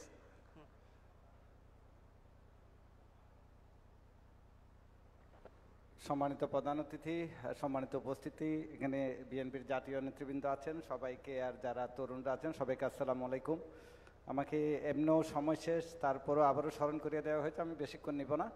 আমি আসলে শুনতে আসছিলাম এখানে, আমিও বাংলাদেশে আমাকে বলা হয় সবচেয়ে তরুণ ভাইস চ্যান্সেলর বাংলাদেশের, ওই হিসাবেও আমি আসছি আজকে এখান থেকে আবার কথা বলবো। এই কথা বলার জন্যই আসেনি, আসলে তরুণদের শুনতে আসছি। আমি প্রথমেই ধন্যবাদ জানাচ্ছি। একটা রাজনৈতিক প্রোগ্রামে অরাজনৈতিকদের অংশগ্রহণ, এটা একটা বিরাল দৃষ্টান্ত আজকে বিএনপি সৃষ্টি করলো, ছাত্রদল, যুবদল, স্বেচ্ছাসেবক দল। আশা করি ভবিষ্যতে বিএনপি যদি আল্লাহর রহমতে ক্ষমতায় যায় এই ধারাবাহিকতার অব্যাহত রাখবে।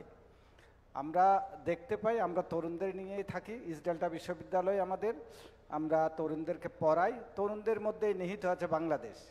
আমরা চেষ্টা করি তরুণদেরকে স্মার্ট তরুণ বানানোর জন্য, স্মার্ট মানব সম্পদ ক্রিয়েট করার জন্য আমরা আমাদের চেষ্টা অব্যাহত। এখন যেহেতু সময় স্বল্পতা, এটা বলতে পারছি না, আপনারাও আমাদেরকে সহযোগিতা করবেন, আপনারা আমাদেরকে দোয়া করবেন।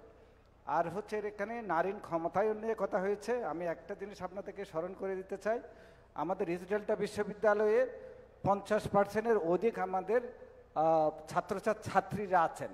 এটা এজন্যই বলছি, ছাত্রীরা মনে করে আমাদের বিশ্ববিদ্যালয়ের ক্যাম্পাস তাদের জন্য অনেক ক্ষমতা বহন করে, তাদের জন্য অনেক নিরাপদ। আপনারা এই তথ্যটুকু আমরা জানাই দিলাম যে নারীর ক্ষমতায়ন বলি আমরা, ওমেন এম্পাওয়ারমেন্ট বলে ইস্ট ডেল্টা বিশ্ববিদ্যালয় ওইটাকেই সবসময় গুরুত্ব দেয়, সবসময় প্রাধান্য দিয়ে থাকে। আমি আরেকটা ছোট্ট করে কথা বলবো, আমরা সবাই নিরাপদ বাংলাদেশ চাই। যেহেতু যদি ভবিষ্যতে বিএনপি যদি ক্ষমতায় যায়, আপনারা তরুণদের কাছে অনেক আইডিয়া ঘিসঘিস করছে, অনেক ভালো ভালো আইডিয়া আছে, তারা দেশ বলতে দিতে পারে, কিন্তু তারা একটা প্ল্যাটফর্ম চাই, তারা একটা নিরাপদ বাংলাদেশ চাই। বিগত সরকারের আমলেও অনেকগুলা প্রজেক্ট আসছে আমাদের এইখানে, আইটি খাতে, উদ্যোক্তা খাতে অনেকগুলা ওয়ার্ল্ড ব্যাংকের টাকা আসছে, তারপর এডিবির টাকা আসছে, কিন্তু ভাগ বাটোয়ারা হয়েছে যারা দলীয় সমর্থকদের কাছে। তো এখন বিএনপি যদি আল্লাহর রহমতে ক্ষমতায় যায়, এই টাকাগুলো যেন সঠিক উদ্যোক্তাদের কাছে যায়, তাদের শুধু যারা দল সমর্থন করে তাদের কাছে না যায়। সবাইকে আবারও ধন্যবাদ জানিয়ে আমি আমার বক্তব্য শেষ করছি। আসসালামু আলাইকুম।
জি, আমরা আবার ব্যাক করছি প্রোগ্রামে। আমি এখন বিশেষ অনুরোধ জানাবো ইসরাফিল খুসরু ভাইকে, উনি বিএনআরসি অর্থাৎ বিএনপি যে রিসার্চ সেল সেটার এক্সিকিউটিভ ডিরেক্টর এবং বিএনপির ফরেন অ্যাফেয়ার্স কমিটির সদস্য, আপনাদের এই চট্টগ্রামের অত্যন্ত গর্বিত সন্তান ইসরাফিল ভাই, প্লিজ।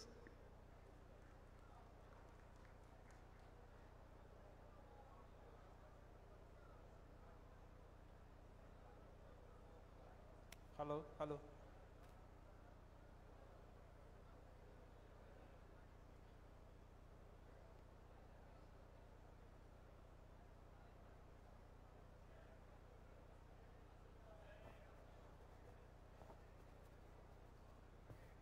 হ্যালো।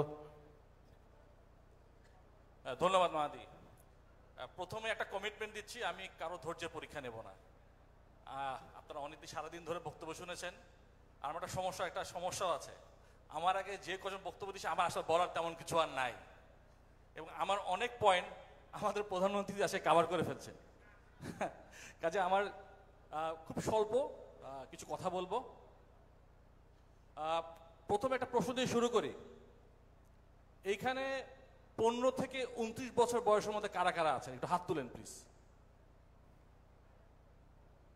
15 থেকে 29। আপনারা কি জানেন বর্তমান পপুলেশন যে বাংলাদেশের জনসংখ্যার, এটা কত পার্সেন্টেজ আপনারা জানেন? যদি বলি কত, বলেন একটা গ্যাস বলেন, কত পার্সেন্ট? কত? আপনি বলেন কত পার্সেন্ট? 28%। 4,60,00,000 তরুণ, এটা বিগ নাম্বার। কাজে আপনারা যে শক্তি, আপনাদের শক্তি এটা বড় শক্তি, এবং এটার যদি ডেমোগ্রাফিক ডিভিডেন্ড মানে আপনারা যে পোটেনশিয়াল আছে এটাকে আমাদেরকে দেশ হিসেবে আহরণ করতে হয়, আমাদের কিন্তু ইনভেস্ট করতে হবে। একটা দেশের উন্নয়ন 3 ভাবে হয়, মোটামুটি ভাবে 3 ভাবে। একটা হলো ঋণ করে, দ্বিতীয়ত হলো টাকা ছাপিয়ে, থার্ড হলো বিনিয়োগের মাধ্যমে। আমরা গত 15 বছর কি দেখেছি? একটি ফ্যাসিস্ট সরকার ঋণ করে গেছে, এটার পুরো ভারটা আমাদের উপর দিয়ে গেছে। টাকা ছাপিয়েছে কিন্তু বিনিয়োগ আনতে পারে নাই। আনতে পেরেছে? আনতে পারে নাই। বিএনপি বলছে আমাদের সামনে যাওয়ার পথ হলো বিনিয়োগ, both domestic investment and foreign direct investment. আমাদের দেশীয় যারা আছেন এন্টারপ্রেনার তাদের বিনিয়োগ, এবং বাইরে যারা আছে তাদের বিনিয়োগ। কারণ এটাই হচ্ছে টেকসই উপায় সামনে আগানোর জন্য। এখন ইনভেস্টমেন্টের একটা মাল্টিপ্লায়ার এফেক্ট আছে, যেটা দেখবেন অনেকগুলো এফেক্ট হয়। ইনভেস্টমেন্টের বিগেস্ট মাল্টিপ্লায়ার এফেক্ট হচ্ছে কি? কর্মসংস্থান। আপনার একটা ইকোনমিতে যখন ইনভেস্টমেন্ট হয় কর্মসংস্থানের সৃষ্টি হয়। দ্বিতীয় হলো ওয়েলথ ক্রিয়েশন, সম্পদের সৃষ্টি হয়। ইললিগাল সম্পদ না কিন্তু, যেটা আমরা গত 15 বছর দেখছি, লিগাল সম্পদ। সো এই সম্পদের যে সৃষ্টি হয়, এইটার মাধ্যমে যে ইকোনমিক গ্রোথটা হয়, এটা টেকসই, এটা একটা লনজিভিটি আছে, এটা একটা সাস্টেইনেবিলিটি আছে। বিএনপি বলছে আমরা এই ধরনের একটা গ্রোথ চাই। এখন আমাদের প্রধান অতিথি একটা কথা বলেছিলেন, আমরা বলছি ডেমোক্রেটাইজেশন অফ ইকোনমি। আমরা কিন্তু প্রত্যেকবার রাজনৈতিক গণতন্ত্রের কথা বলি, তাই না? আমরা বলি রাজনীতিতে আমরা গণতন্ত্র চাই, অবশ্যই আমরা চাই, কিন্তু অর্থনীতিতেও গণতন্ত্র দরকার আছে, গণতন্ত্রের চর্চা দরকার আছে, সমতার দরকার আছে। আমি আপনাকে একটা প্র্যাকটিক্যাল এক্সাম্পল দিই। আমি ব্যবসাও করি। গত 15 বছর আমি যখনই যে ব্যাংকের কাছে গেছি, বেশিরভাগ ক্ষেত্রেও যোগ্য হওয়া সত্ত্বেও আমি লোন পাইনি। কেন? আমার রাজনৈতিক পরিচয়। এবং এখানে আপনারা অনেকে আছেন যারা এটা শিকার হয়েছেন, ঠিকভাবে ব্যবসা বাণিজ্য করতে পারে নাই আপনাদের রাজনৈতিক পরিচয়ের কারণে। এটা একটা এক্সাম্পল। যখন আপনাদের এই অর্থনৈতিক যে আমাদের এনভায়রনমেন্ট, একটা ল্যান্ডস্কেপ, এখানে যখন সমতা থাকে না, বৈষম্য থাকে, তখন কিন্তু একটা রাষ্ট্র গড়ে উঠতে পারে না, অর্থনৈতিক উন্নয়ন হয় না। কাজে আমাদের দরকার সমতা। অর্থনৈতিক এই যে খাত, এখানে আমাদের দরকার সমতা, যেখানে সকলের অধিকার থাকবে ব্যবসা করার, ফেয়ারলি ব্যবসা করার, এবং নিজেরা চলার একটা ব্যবস্থা থাকবে, fairly, equal opportunity for all. আমরা যেন কোনো বৈষম্য এখানে না দেখি। সো আমরা, আপনারা জানেন রিসেন্টলি একটা বিএনপি আমরা একটা পেপার, আমাদের ইনভেস্টমেন্ট পজিশন পেপার লঞ্চ করেছি কয়েক সপ্তাহ আগে।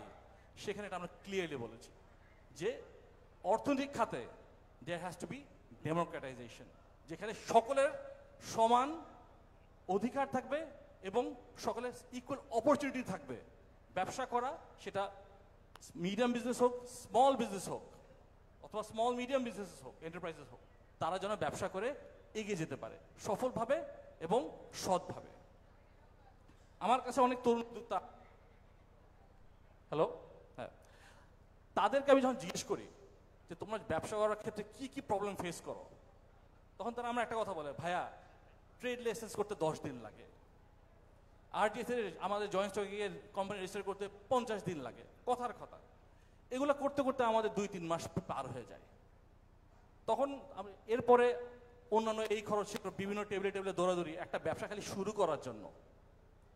বিএনপি বলছে না, একটি রাজনৈতিক সরকারের, মানুষের ম্যান্ডেট নিয়ে আসা সরকারের মূল দায়িত্ব হবে কি ব্যবসাকে ফ্যাসিলিটেট করা, ওভার রেগুলেট করা না।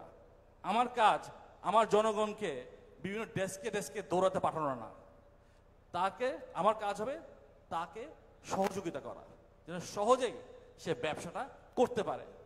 সো আমরা আমাদের এই ইনভেস্টমেন্ট পেপার দেখবেন একটা স্ট্রিম লাইন রেগুলেটরি ফ্রেমওয়ার্কের কথা বলেছি, যেখানে আমাদের বাংলাদেশের উদ্যোক্তারা, যেটা ফরেন হোক এবং এই দেশি হোক, তারা একটা জায়গায় গিয়ে মোটামুটি সব সার্ভিস পাবে এবং তাদের ডেস্কে ডেস্কে দৌড়াতে হবে না। কাজে আমাদের একটা বিজনেস ফ্রেন্ডলি ইকোসিস্টেম ডেভেলপ করতে হবে, যেখানে আমাদের সকল স্তরের জনগণ সমান সুযোগ পাবে। সেই কথা আমরা বলেছি। এখন তরুণদের ব্যাপারে এখানে স্কিলস নিয়ে অনেক কথাবার্তা হচ্ছে, আমরা আপস্কিলের কথা বলছি, রিস্কিলের কথা বলছি, স্কিল ডেভেলপমেন্টের কথা বলছি। আপনারা যদি আমাদের 31 দফাটা পড়েন, ওখানে কিন্তু দুটো সুনির্দিষ্ট রেকমেন্ডেশনস আছে। একটা হলো আমাদের তরুণদেরকে স্কিল ডেভেলপমেন্টে, তাদেরকে স্কিলগুলোকে ডেভেলপ করা যেন তারা কাবিল হয় বিভিন্ন সেক্টরে, এবং দুনিয়া তারা যেখানেই যাক তারা যেন কম্পিট করতে পারে এবং দেশের নাম উজ্জ্বল করতে পারে। এটা হচ্ছে এক।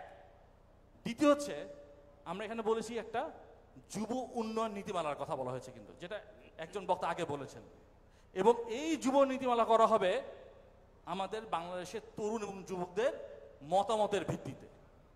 কাজে আমরা স্পেসিফিকলি বিএনপি বিশ্বাস করে তরুণরাই হচ্ছে আগামের শক্তি, যে কোনো একটা স্পেসিফিক ধারাই আছে যুব নীতিমালা নিয়ে এবং স্কিল ডেভেলপমেন্ট নিয়ে। কারণ আমরা যদি আমাদের তরুণদেরকে স্কিলে, বিভিন্ন স্কিলে সুশিক্ষিত না করতে পারি, ওই ক্ষেত্রে ইনভেস্টমেন্ট হওয়ার পর যে নতুন নতুন সেক্টরগুলো উন্মোচন হবে, ওখানে কিন্তু তারা আর কাজ করতে পারবে না। কাজে নতুন সেক্টরগুলো উন্মোচন হওয়ার আগেই আমাদের কিন্তু স্কিলগুলোকে ডেভেলপ করতে হবে। কারণ যখন ইনভেস্টমেন্ট হবে, আমাদের কিন্তু ট্রেডিশনাল সেক্টর, যেটা আমরা কথায় কথায় বলি গার্মেন্টস সেক্টর, ম্যান পাওয়ার, আমাদের এই সেক্টরগুলোর বাইরে হয়ে আসতে হবে। যেমন বর্তমানে আমরা দেখছি আইটি সেক্টর, এআই এর প্রচলন চলে এসছে, বিভিন্ন সেক্টরগুলো কিন্তু গ্র্যাজুয়ালি উন্মোচন হচ্ছে, এবং বর্তমান বিশ্বের সাথে কম্পিট করতে হলে এই সেক্টরগুলোতে আমাদের ভালো করতে হবে এবং আমাদের এই সেক্টরগুলোর জন্য সুশিক্ষিত ম্যান পাওয়ার লাগবে। এই ক্ষেত্রে আমাদের যেটা করতে হবে, ইনভেস্ট করতে হবে ইন ট্রেনিং, যেখানে আমরা রিস্কিল আপস্কিলের কথাগুলো বলছি, এবং এই স্কিলসগুলা যদি আমরা আহরণ করতে পারি, নতুন নতুন সেক্টরগুলো আমরা খুব সহজে উন্মোচন করতে পারবো। আমরা কিন্তু একটা কথা বলি না, একটা সেক্টরের কথা আমরা প্রায় বলি না, বাংলাদেশের কোন সেক্টরে সবচেয়ে বেশি এমপ্লয়মেন্ট, আমাকে যদি কেউ বলতে পারে কোন সেক্টরে সবচেয়ে বেশি মানুষ কাজ করে, কোন সেক্টর? না, এক্স্যাক্টলি এগ্রিকালচারালে 46% লোক এখনো কৃষি কাজ করে। কাজে কৃষিখাত একটা বিশাল বড় সেক্টর, এবং এই সেক্টরের ব্যাপারেও কিন্তু আমরা স্পেসিফিক কিছু রেকমেন্ডেশন দিয়েছি। এখানে আমরা R&Dর কথা বলেছি, কৃষিখাতের প্রোডাক্টিভিটি বাড়ানোর কথা বলেছি, এবং আমাদের যে এই যে নতুন যে আমরা একটা ইনভেস্টমেন্ট পজিশন পেপার দিলাম, যেখানে কিন্তু আমরা 1 কোটি কর্মসংস্থানের কথা বলেছি 18 মাসে। এখানে কিন্তু কৃষিও একটা বিশাল বড় পার্ট, কারণ এমন কিছু সেক্টর আছে যেখানে অনেক মানুষ কাজ করে কিন্তু আমরা জানি না। যেমন ফ্রিল্যান্সিং, বাংলাদেশে কত ফ্রিল্যান্সার আছে আমরা জানি না। এই ফ্রিল্যান্সারকে আমাদেরকে ফর্মাল সেক্টরে নিয়ে আসতে হবে। যারা কৃষক তাদেরকে আমাদের ফর্মাল সেক্টরে নিয়ে আসতে হবে, এবং নিয়ে আসার পরে আমরা দেখব যে কর্মসংস্থান কিন্তু আমাদের খুব দ্রুতই বাড়বে। কাজে স্তরে স্তরে এই কাজগুলো কিন্তু আমাদের করতে হবে। কাজেই আমরা যা বলছি মূল কাজ, আমরা বিদেশি বিনিয়োগ এখানে আনবো, দেশি বিনিয়োগ হবে এবং একটা বিজনেস ফ্রেন্ডলি ইকোসিস্টেমকে আমরা ডেভেলপ করব, যেখানে সকলে সুন্দরভাবে এবং স্বস্তিদায়কভাবে ব্যবসা করতে পারবে। এটা হলো মূল জিনিস। এবং এটা আমরা যদি করতে পারি, আমরা আজকে যে তরুণদের এমপ্লয়মেন্টের কথা বলছি এবং সেক্টরাল ডাইভার্সিফিকেশনের কথা বলছি, ইন্ডাস্ট্রিয়াল ডাইভার্সিফিকেশনের কথা বলছি, সেগুলো কিন্তু সম্ভব হবে। কাজে এটা আমাদের মাথা রাখতে হবে। এবং শেষ কথা হচ্ছে কি, আমাদের মূল কথা হচ্ছে, আমরা অনেকে বলে, একজন আজকে প্রশ্ন করেছেন যে আপনাদের 31 দফা এটা আছে, আপনি যেটা করবেন এটা নিশ্চয়তা কি, অথবা বিভিন্ন দফা নিয়ে। মূল কথা হচ্ছে বিএনপি কিন্তু এই দফাগুলা লাস্ট 8 মাসে দেয়নি। বিএনপি এই দফা দিয়েছে 2 বছর আগে। বিএনপি যখন আন্দোলন করছিল তখনও জনগণের জন্য কি করা লাগবে এটা চিন্তা করে এই দফাগুলো নিয়ে কাজ করেছে। কাজে 2023 সালের কিন্তু জুলাই মাসে 31 দফা দেওয়া হয়েছে। তার মানে আমাদের নেতা জনাব তারেক রহমান দেশ পরিচালনার চিন্তা করছিলেন এবং আন্দোলনের নেতৃত্ব দিচ্ছিলেন। এটা আমাদের মনে রাখতে হবে। কাজেই বাংলাদেশে যদি কোনো একটা দল থাকে যার ভিশন আছে এবং পরিকল্পনা আছে দেশকে নিয়ে পরিচালনা করা হবে ভবিষ্যতের জন্য, সেটা হচ্ছে বাংলাদেশ জাতীয়তাবাদী দল। আমি আর বেশি সময় নেব না। আমি জানি আজকে আপনি সারাদিন ধৈর্য ধরে অনেক কথা শুনেছেন। আপনি সবাই ভালো থাকবেন। আশা করি আপনাদের আজকের দিনটাও সুন্দরভাবে শেষ হবে। সবাইকে ধন্যবাদ। Thank you. ধন্যবাদ। আমি এখন আহ্বান জানাচ্ছি এমন একজন বক্তাকে, আপনারা সবাই চিনেন, অনেকের খুব প্রিয় মুখ। উনি একাধারে ডাক্তার, শিক্ষক, টকশোতে খুব হটকেকের মতন ওনাকে মানুষজন চায়, অনেক পরিচিত। এই সংস্কার কমিশনও ছিলেন। খুব সততার সাথে, সাহসের সাথে গণতন্ত্রের পক্ষে কথা বলেন ডাক্তার জাহিদুর রহমান, প্লিজ।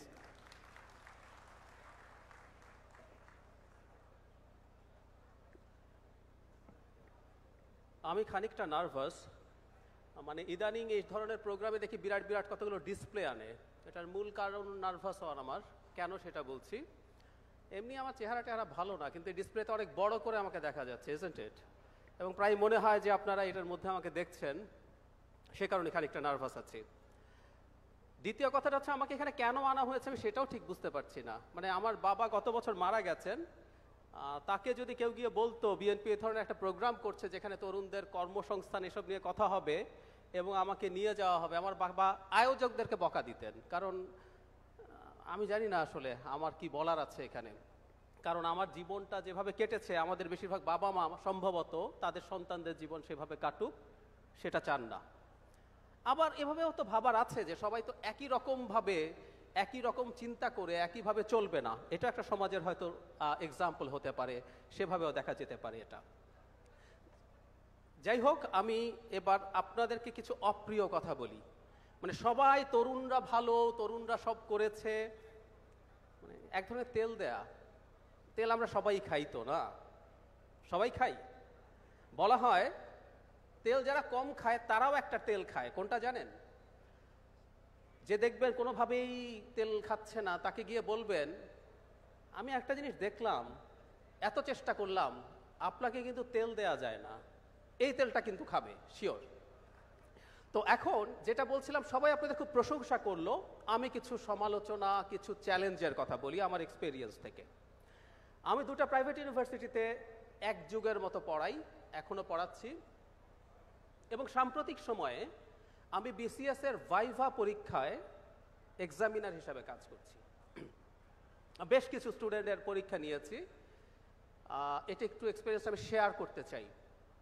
ধরুন যে সাবজেক্টে কেউ পড়ে এসছে, অর্থনীতি পড়ে এসছে, আমি অর্থনীতি পড়িনি কখনো, কিন্তু আমার অর্থনীতি সম্পর্কে বেসিক ধারণা আছে। আমি অর্থনীতি যে স্টুডেন্ট পড়ে এসছে, আমি তাকে অর্থনীতি থেকে প্রশ্ন করে দেখেছি, তিনি অর্থনীতির খুব বেসিক জিনিস জানেন না। বিলিভ মি, ভার্সিটিতে পড়াশোনা করেছেন। পলিটিক্যাল সায়েন্স থেকে পড়ে এসছেন, আমি আপার হাউস নিয়ে অনেক আলোচনা হচ্ছে, আমি জিজ্ঞেস করছি আপার হাউস সম্পর্কে আপনার ধারণা কি? আমেরিকার সেনেট আছে, চেনেন? এক স্টুডেন্ট জবাব দিয়েছে জানি। আমি বললাম যে আমেরিকার সেনেটের কাজ কি? জবাব হচ্ছে প্রেসিডেন্ট নির্বাচন করা। Believe me, this is the answer.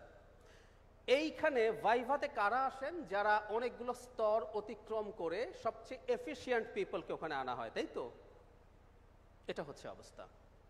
Computer science থেকে পড়ে এসছেন, আপনারা জানেন যারা কম্পিউটার পড়েন বা পড়েন না, কোয়ান্টাম কম্পিউটিং বলে একটা নতুন কনসেপ্ট এসছে, আমরা খুব কাছাকাছি চলে আসছি ওই জায়গায়, একদম ফাংশনিং একটা কোয়ান্টাম কম্পিউটার পাবো। ওটার যে বিট আছে, নর্মাল কম্পিউটারে বিট বলে, ওখানে কি কিউবিট বলে। আমি একদিন জিজ্ঞেস করেছিলাম কম্পিউটার সায়েন্স থেকে পড়ে আসা একজনকে যে আপনি কিউবিট সম্পর্কে আমাকে একটু বলতে পারেন, কেন এটা ডিফারেন্ট ফ্রম কনভেনশনাল কম্পিউটিং। আমি জবাব পাইনি, বিশ্বাস করুন। তার মানে আমি যে কথাটা বলছি, আমরা আসলে যোগ্য হয়ে উঠিনি, আমরা যোগ্য বেশিরভাগ মানুষই না, এই কথাটা একটু নিতে পারতে হবে।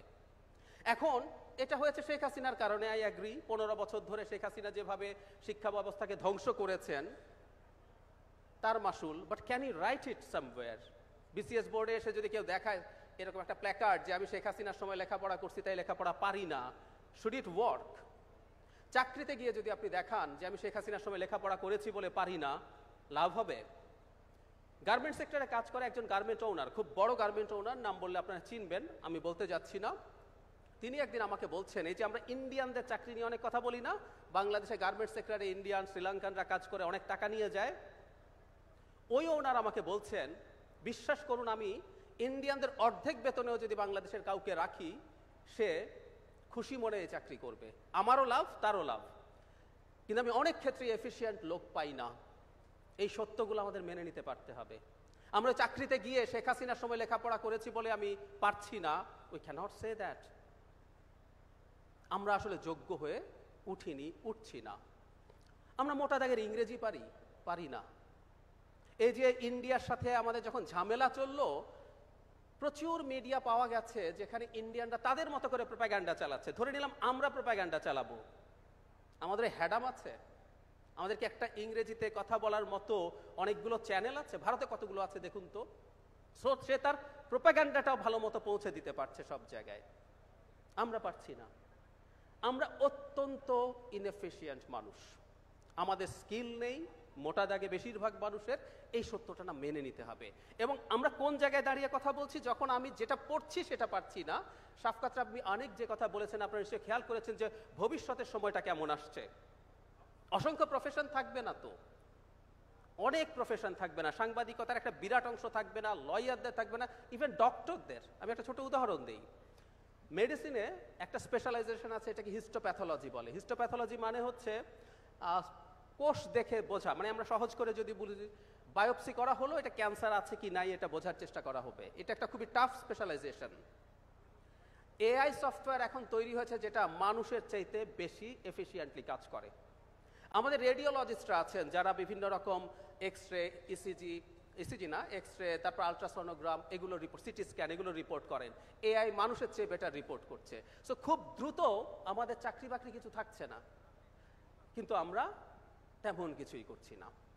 আমাদের অত্যন্ত ইনক্যাপেবিলিটি আছে। আমি মন খারাপ লাগলো, আপনারা এগুলো শুনবেন, এগুলো মনে রাখা দরকার। এবং আমাদের যে দক্ষতা নাই তার একটা প্রমাণ বলি, আমাদের বিসিএস এর জন্য ক্রেজিনেস। আমি মনে করি এটার প্রধান কারণ, এটার একটা বড় কারণ আছে যে এখানে চাকরিতে ক্ষমতা আছে, টাকা পয়সা আছে, এবং আমাদের বাংলাদেশে এখন অবৈধ উপার্জনকেও খারাপ চোখে দেখা হয় না।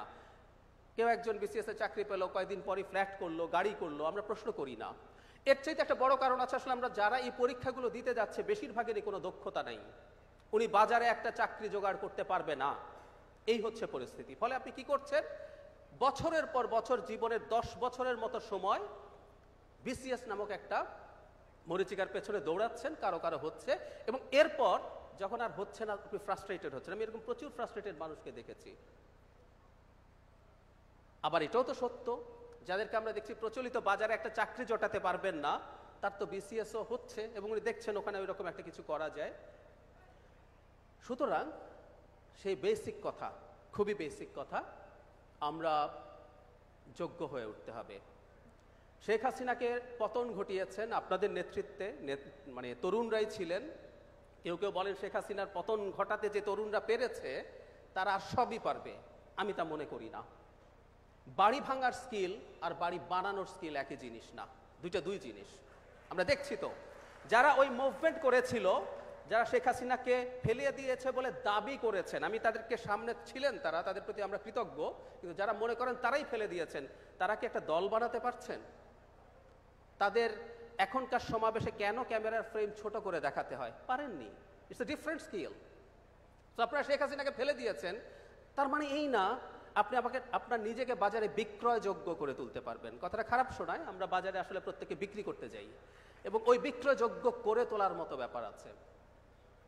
আমি আশা করি আমার এই কঠিন কথাগুলো আপনাদের খারাপ লাগবে না, মাঝে মাঝে কঠিন কথা একটু নেওয়া দরকার আছে। একটা ভালো কথা দিয়ে শেষ করতে চাই, সেটা হচ্ছে আমরা একটা গণতান্ত্রিক ব্যবস্থার মধ্যে ঢুকেছি এবং এই ব্যবস্থায় যদি ঢুকি, যে দলটা আমাদের সামনে আসার সম্ভাবনা সবচেয়ে বেশি এই সরকারে, বিএনপি, সেই বিএনপি আজকে এরকম একটা প্রোগ্রাম করেছে এবং তার যে নেতা এই মুহূর্তে যিনি মূলত বিএনপিকে নেতৃত্ব দিচ্ছেন জনাব তারেক রহমান, তার ভিশন আমরা দেখেছি, রিসেন্ট সময় তার বক্তৃতা আমরা দেখেছি। আমরা আশা করি সামনের সময়গুলোতে একটা ভালো পরিবেশ তৈরি হবে যেখানে আমাদের দক্ষ তরুণ তৈরি হবে। আরেকটা কথা বলে শেষ করি, কোনোদিন কারো উপরে ফুললি রিলাই করা যাবে না। আপনারা যারা বিএনপি অ্যাক্টিভলি করেন, যারা বিএনপি সমর্থন করেন, যারা বিএনপিকে ভোট দেবেন, প্রত্যেকটা রাজনৈতিক দলের উপরে চাপ বজায় রাখতে হবে, এটা খুব জরুরি। ক্ষমতা খুব ভয়ঙ্কর জায়গা, বিএনপি ওই জায়গায় গিয়ে যাতে শেখ হাসিনা আর কেউ হবে না আমি বিশ্বাস করি না, কিন্তু শেখ হাসিনা 10%ও যাতে বিএনপি না হয়ে ওঠে, আমাদের সেই চাপটাও রাখতে হবে, তরুণদেরই এই কাজটা করতে হবে। সুতরাং নিজেদেরকে দক্ষ করে তোলার সাথে সাথে এই রকম একটা পরিবেশ বজায় রাখার জন্য তাদের ফাইটটা কন্টিনিউয়াসলি চালাতে হবে। Thank you. ধন্যবাদ জাহিদ ভাই। আমরা আবার একটু ফ্লোরটাকে ওপেন করছি আমাদের প্রধান অতিথির বক্তব্য শোনার আগে। আপনারা চাইলে কয়েকজন যে কোনো প্রশ্ন করতে পারেন, প্রশ্ন করলে নির্দিষ্টভাবে বলে দিবেন কোন প্যানেলিস্টকে উদ্দেশ্য করে, পাশাপাশি মতামত জানাতে পারেন। ধন্যবাদ।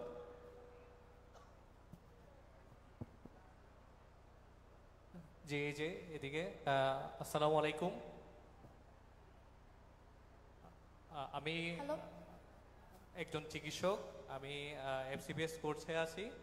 আমি ডাক্তার জাহেদ স্যারকে প্রশ্ন করতে চাই, আমাদের যে মেডিকেল ব্যবস্থা আছে এখানে যে আমরা বাইরের বিদেশ থেকে এখনো আমাদের অনেক ইকুইপমেন্ট সহ আরও অনেক কিছু আমাদের আনতে হয় এবং আমরা এই ইকুইপমেন্ট যে ইনভেস্টিগেশন, যে বড় বড় ইনভেস্টিগেশনগুলো আছে এবং বড় বড় যে সার্জারি হয়, এসব ক্ষেত্রে আমরা এখনো বিদেশের উপর অনেক ক্ষেত্রে নির্ভরশীল, যার কারণে আমাদের দেশ থেকে অনেক রোগী এবং মানুষ চিকিৎসার জন্য চলে যাচ্ছে দেশের বাইরে। আমরা এই খাত থেকে আমরা কিভাবে, আমরা বিগত কিছু বছর কাজ খুব একটা বেশি কাজ হয়নি, এখন আমরা কিভাবে এই সমস্যা থেকে পরিত্রাণ পেতে পারি, এই প্রশ্নটি করতে চাই। আর সাথে আরেকটি প্রশ্ন রাখতে চাই, সেটি হচ্ছে আমাদের পর্যটন শিল্প। আপনি কাকে কাকে প্রশ্নটা করেছেন একটু বললে ভালো হয়।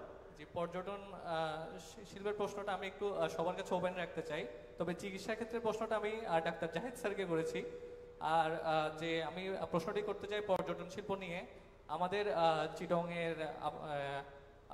চিটংয়ে অনেক পর্যটন স্পট আছে এবং আমাদের কক্সবাজারের সবচেয়ে বড় সমুদ্র সৈকত, কিন্তু গত 50 বছরেও আমরা এটার কোনো একটা নির্দিষ্ট সলিউশনে আসতে পারিনি।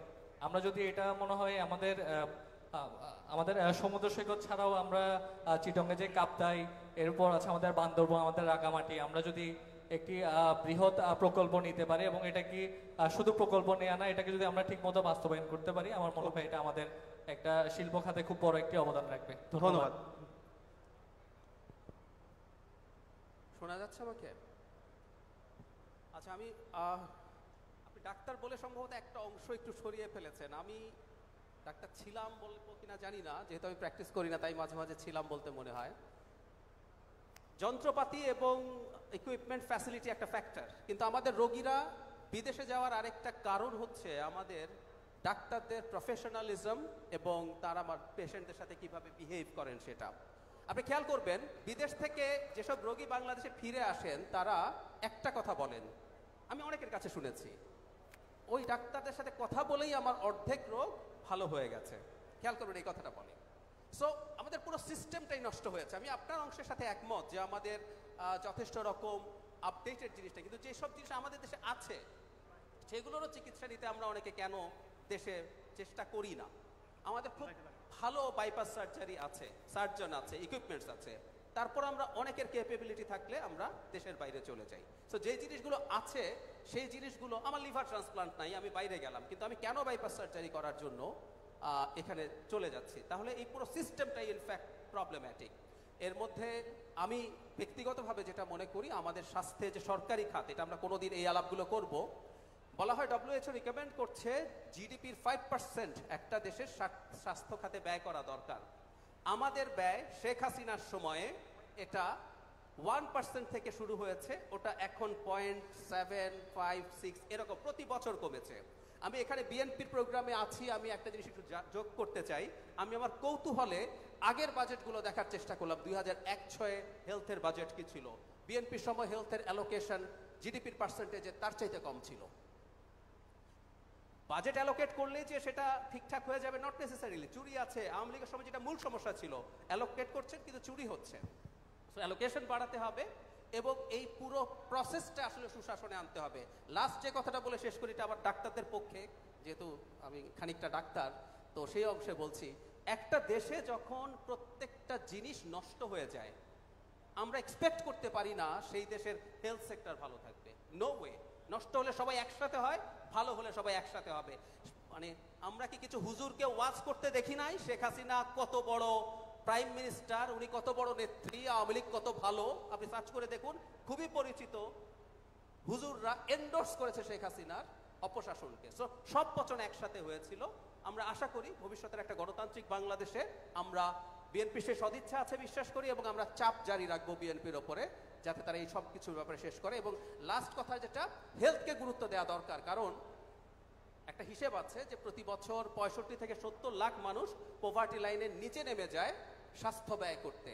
আর আমরা যারা মিডল ক্লাস আছে আমরা তারা জানি। যেমন আমার বাবা ব্লাড ক্যান্সারে মারা গেছেন।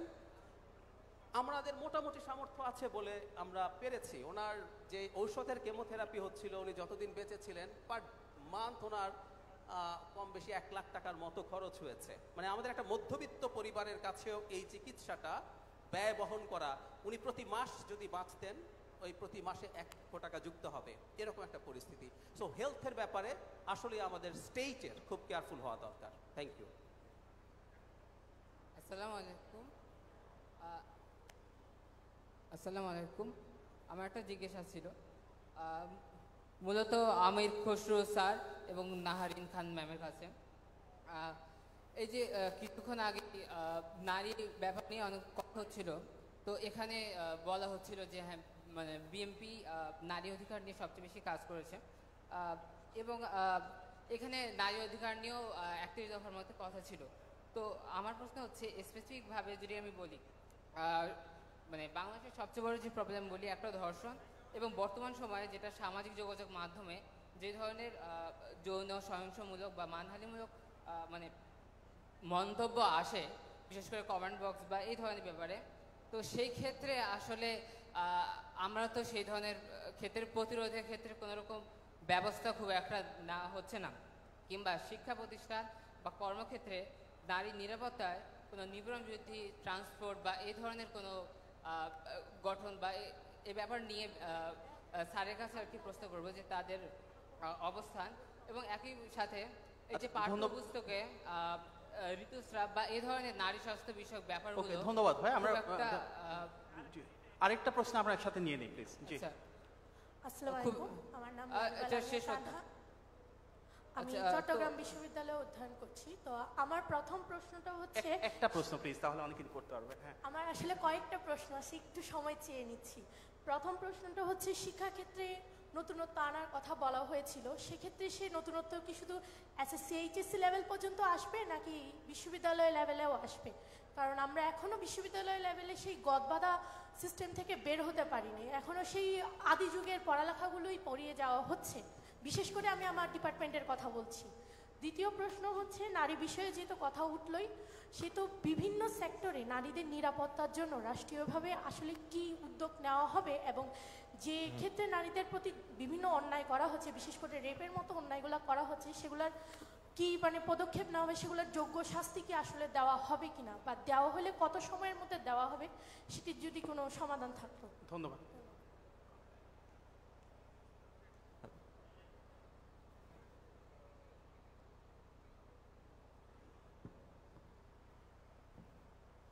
আসলে অনেক সময় হয়ে গেছে, তো আমি এটা দীর্ঘ আনসার দিতে চাচ্ছি না, সংক্ষিপ্তভাবে বলছি। শিক্ষার মূল বিষয়টা হচ্ছে নিড বেসড এডুকেশন, অর্থাৎ আপনার দেশের চাহিদার পরিপ্রেক্ষিতে আপনার শিক্ষা কার্যক্রম হতে হবে। আপনার শিক্ষা আপনার দেশের কাজে লাগতে হবে, আপনার জীবনযাত্রার জন্য কাজে লাগতে হবে, আপনার দেশের উন্নয়নের জন্য কাজে লাগতে হবে। সো নিড বেসড এডুকেশনের কথা কিন্তু আমাদের 31 দফা সংস্কারের মধ্যে বলা আছে। আমি অতটুকু বলছি, এবং এটা তো বিস্তারিত বলতে গেলে প্রচুর সময় দরকার, এবং সেটা বিএনপি ইতিমধ্যে আমরা সিদ্ধান্ত নিয়েছি আমাদের এডুকেশন সিস্টেমটাকে আমরা নিড বেসড করব। তার মধ্যে একটু অ্যাড করি যে এখানে ইউনিভার্সিটির অনেক শিক্ষক আছেন এখানে, সেটা হচ্ছে কনসেপ্টটা হচ্ছে আরেকটা, ইউনিভার্সিটির সাথে ইন্ডাস্ট্রি, ইউনিভার্সিটির সাথে এগ্রিকালচার, ইউনিভার্সিটির সাথে সার্ভিস ইন্ডাস্ট্রি বাংলাদেশে কোনো ইন্টারাকশন নাই। অর্থাৎ প্রত্যেকটা বিষয় আপনি বিদেশে দেখবেন ইউনিভার্সিটিগুলোকে অ্যাসাইন করে রিসার্চ ওয়ার্কের জন্য, যে আপনার কোনো একটা কোম্পানির কোনো একটা প্রোডাক্ট ডেভেলপমেন্টে, ইনভেনশনের জন্য, ইনোভেশনের জন্য, আইডিয়াজের জন্য ইউনিভার্সিটিগুলোকে অ্যাসাইনমেন্ট দেওয়া হয়।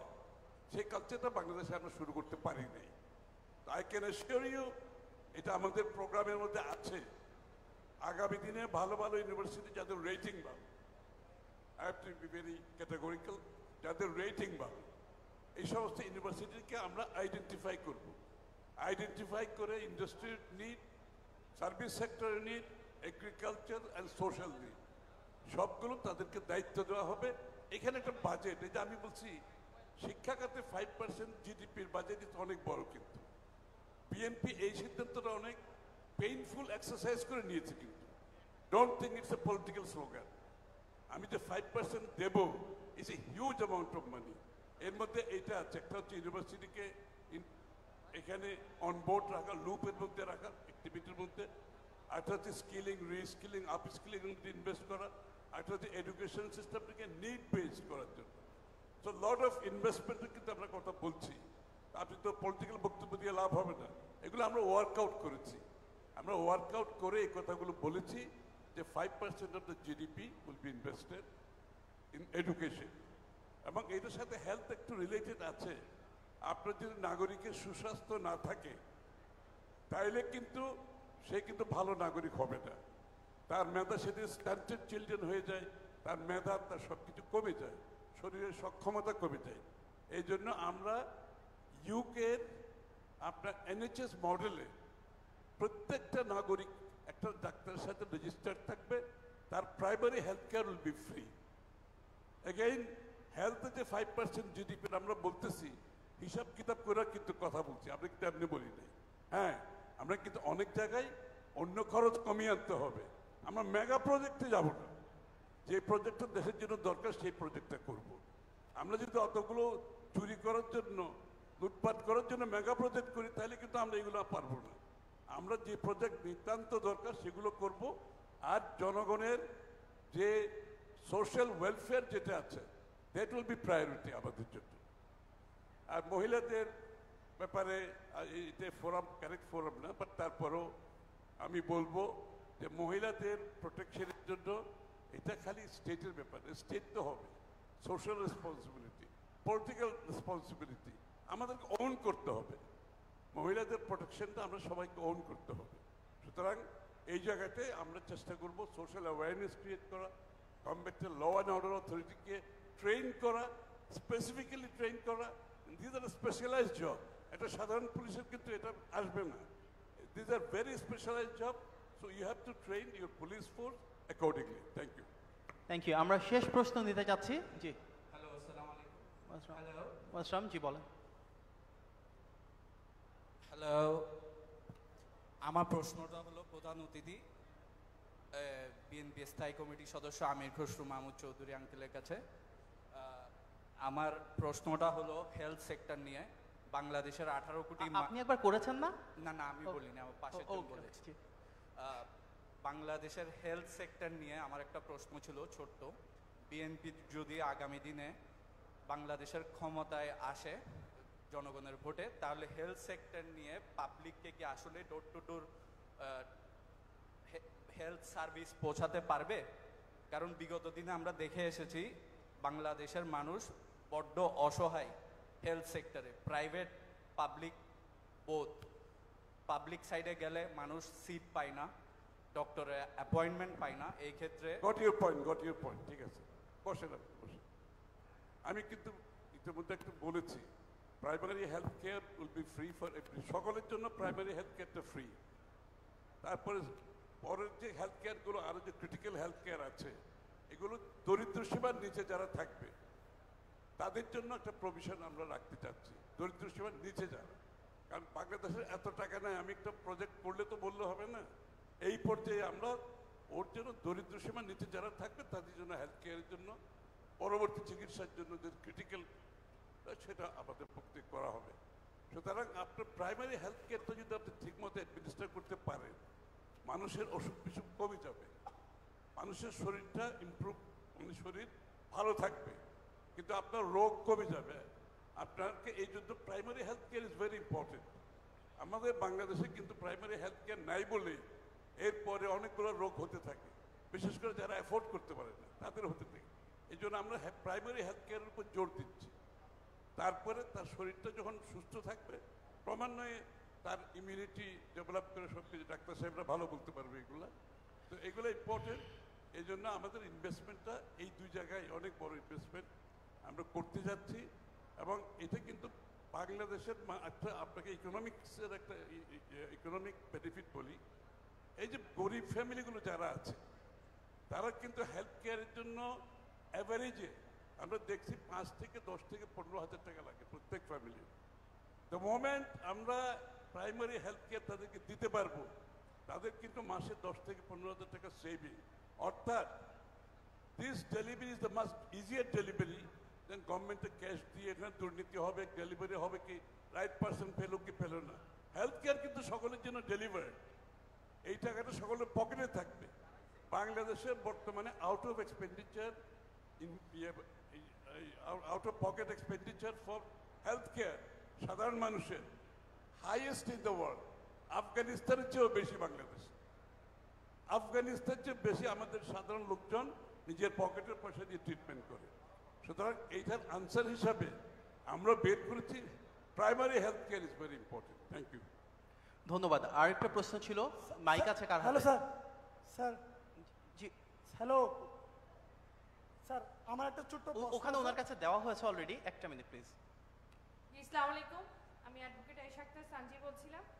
জি, আমার প্রশ্ন হচ্ছে রেহরিন ম্যামের কাছে। ম্যামকে অসংখ্য ধন্যবাদ, আপনার চমৎকার বক্তব্য আমাদেরকে খুব অনুপ্রেরণা দিয়েছে, ধন্যবাদ আপনাকে। আমার প্রশ্নটি হচ্ছে, আমরা আসলে বিগত যে ছাত্র আন্দোলনটি করেছিলাম এর মূল উৎস আমরা কিন্তু কোটা নিয়ে করেছিলাম। এখন কোটা থেকে বের হয়ে আমাদের যে আকাঙ্ক্ষা, আমাদের তরুণ প্রজন্মের যে ইচ্ছাটা, সেটি হচ্ছে আমরা যখন বিশ্ববিদ্যালয়ে ভর্তি হতে যাই, সরকারি বিশ্ববিদ্যালয় এবং বেসরকারি বিশ্ববিদ্যালয়ে একটা পার্থক্য সৃষ্টি হয়। কিন্তু আমরা তরুণরা, আমরা বাঙালি, আমাদের অধিকার, আমাদের রাইটস, আমাদের ভবিষ্যতে সবাই সমানভাবে পড়ালেখা করার একটা অধিকার আমরা ইচ্ছা বহন করি। কিন্তু দেখা যায় দক্ষতা এবং যোগ্যতার ক্ষেত্রে গিয়ে আমরা কিন্তু সরকারি এবং বিশ্ববিদ্যালয়ের পার্থক্যটা মধ্যে পড়ে গিয়ে আমরা আমাদের যোগ্যতাটা সামনে আগাতে পারি না। তা আমাদের যে আকাঙ্ক্ষা, ইচ্ছাটা, সেটি আপনার কাছে প্রশ্ন। আমরা চাই আপনারা এমন একটি ব্যবস্থা করেন যার মাধ্যমে আমরা আমাদের দক্ষতাটা বিশ্ববিদ্যালয়ের মাধ্যমে তুলে ধরতে পারি। তো সেই ব্যবস্থাটা আপনারা কিভাবে নিচ্ছেন? ধন্যবাদ। ধন্যবাদ। আপার প্রশ্নের উত্তর দেওয়ার আগে আরেকটা প্রশ্ন আমার জন্য ছিল।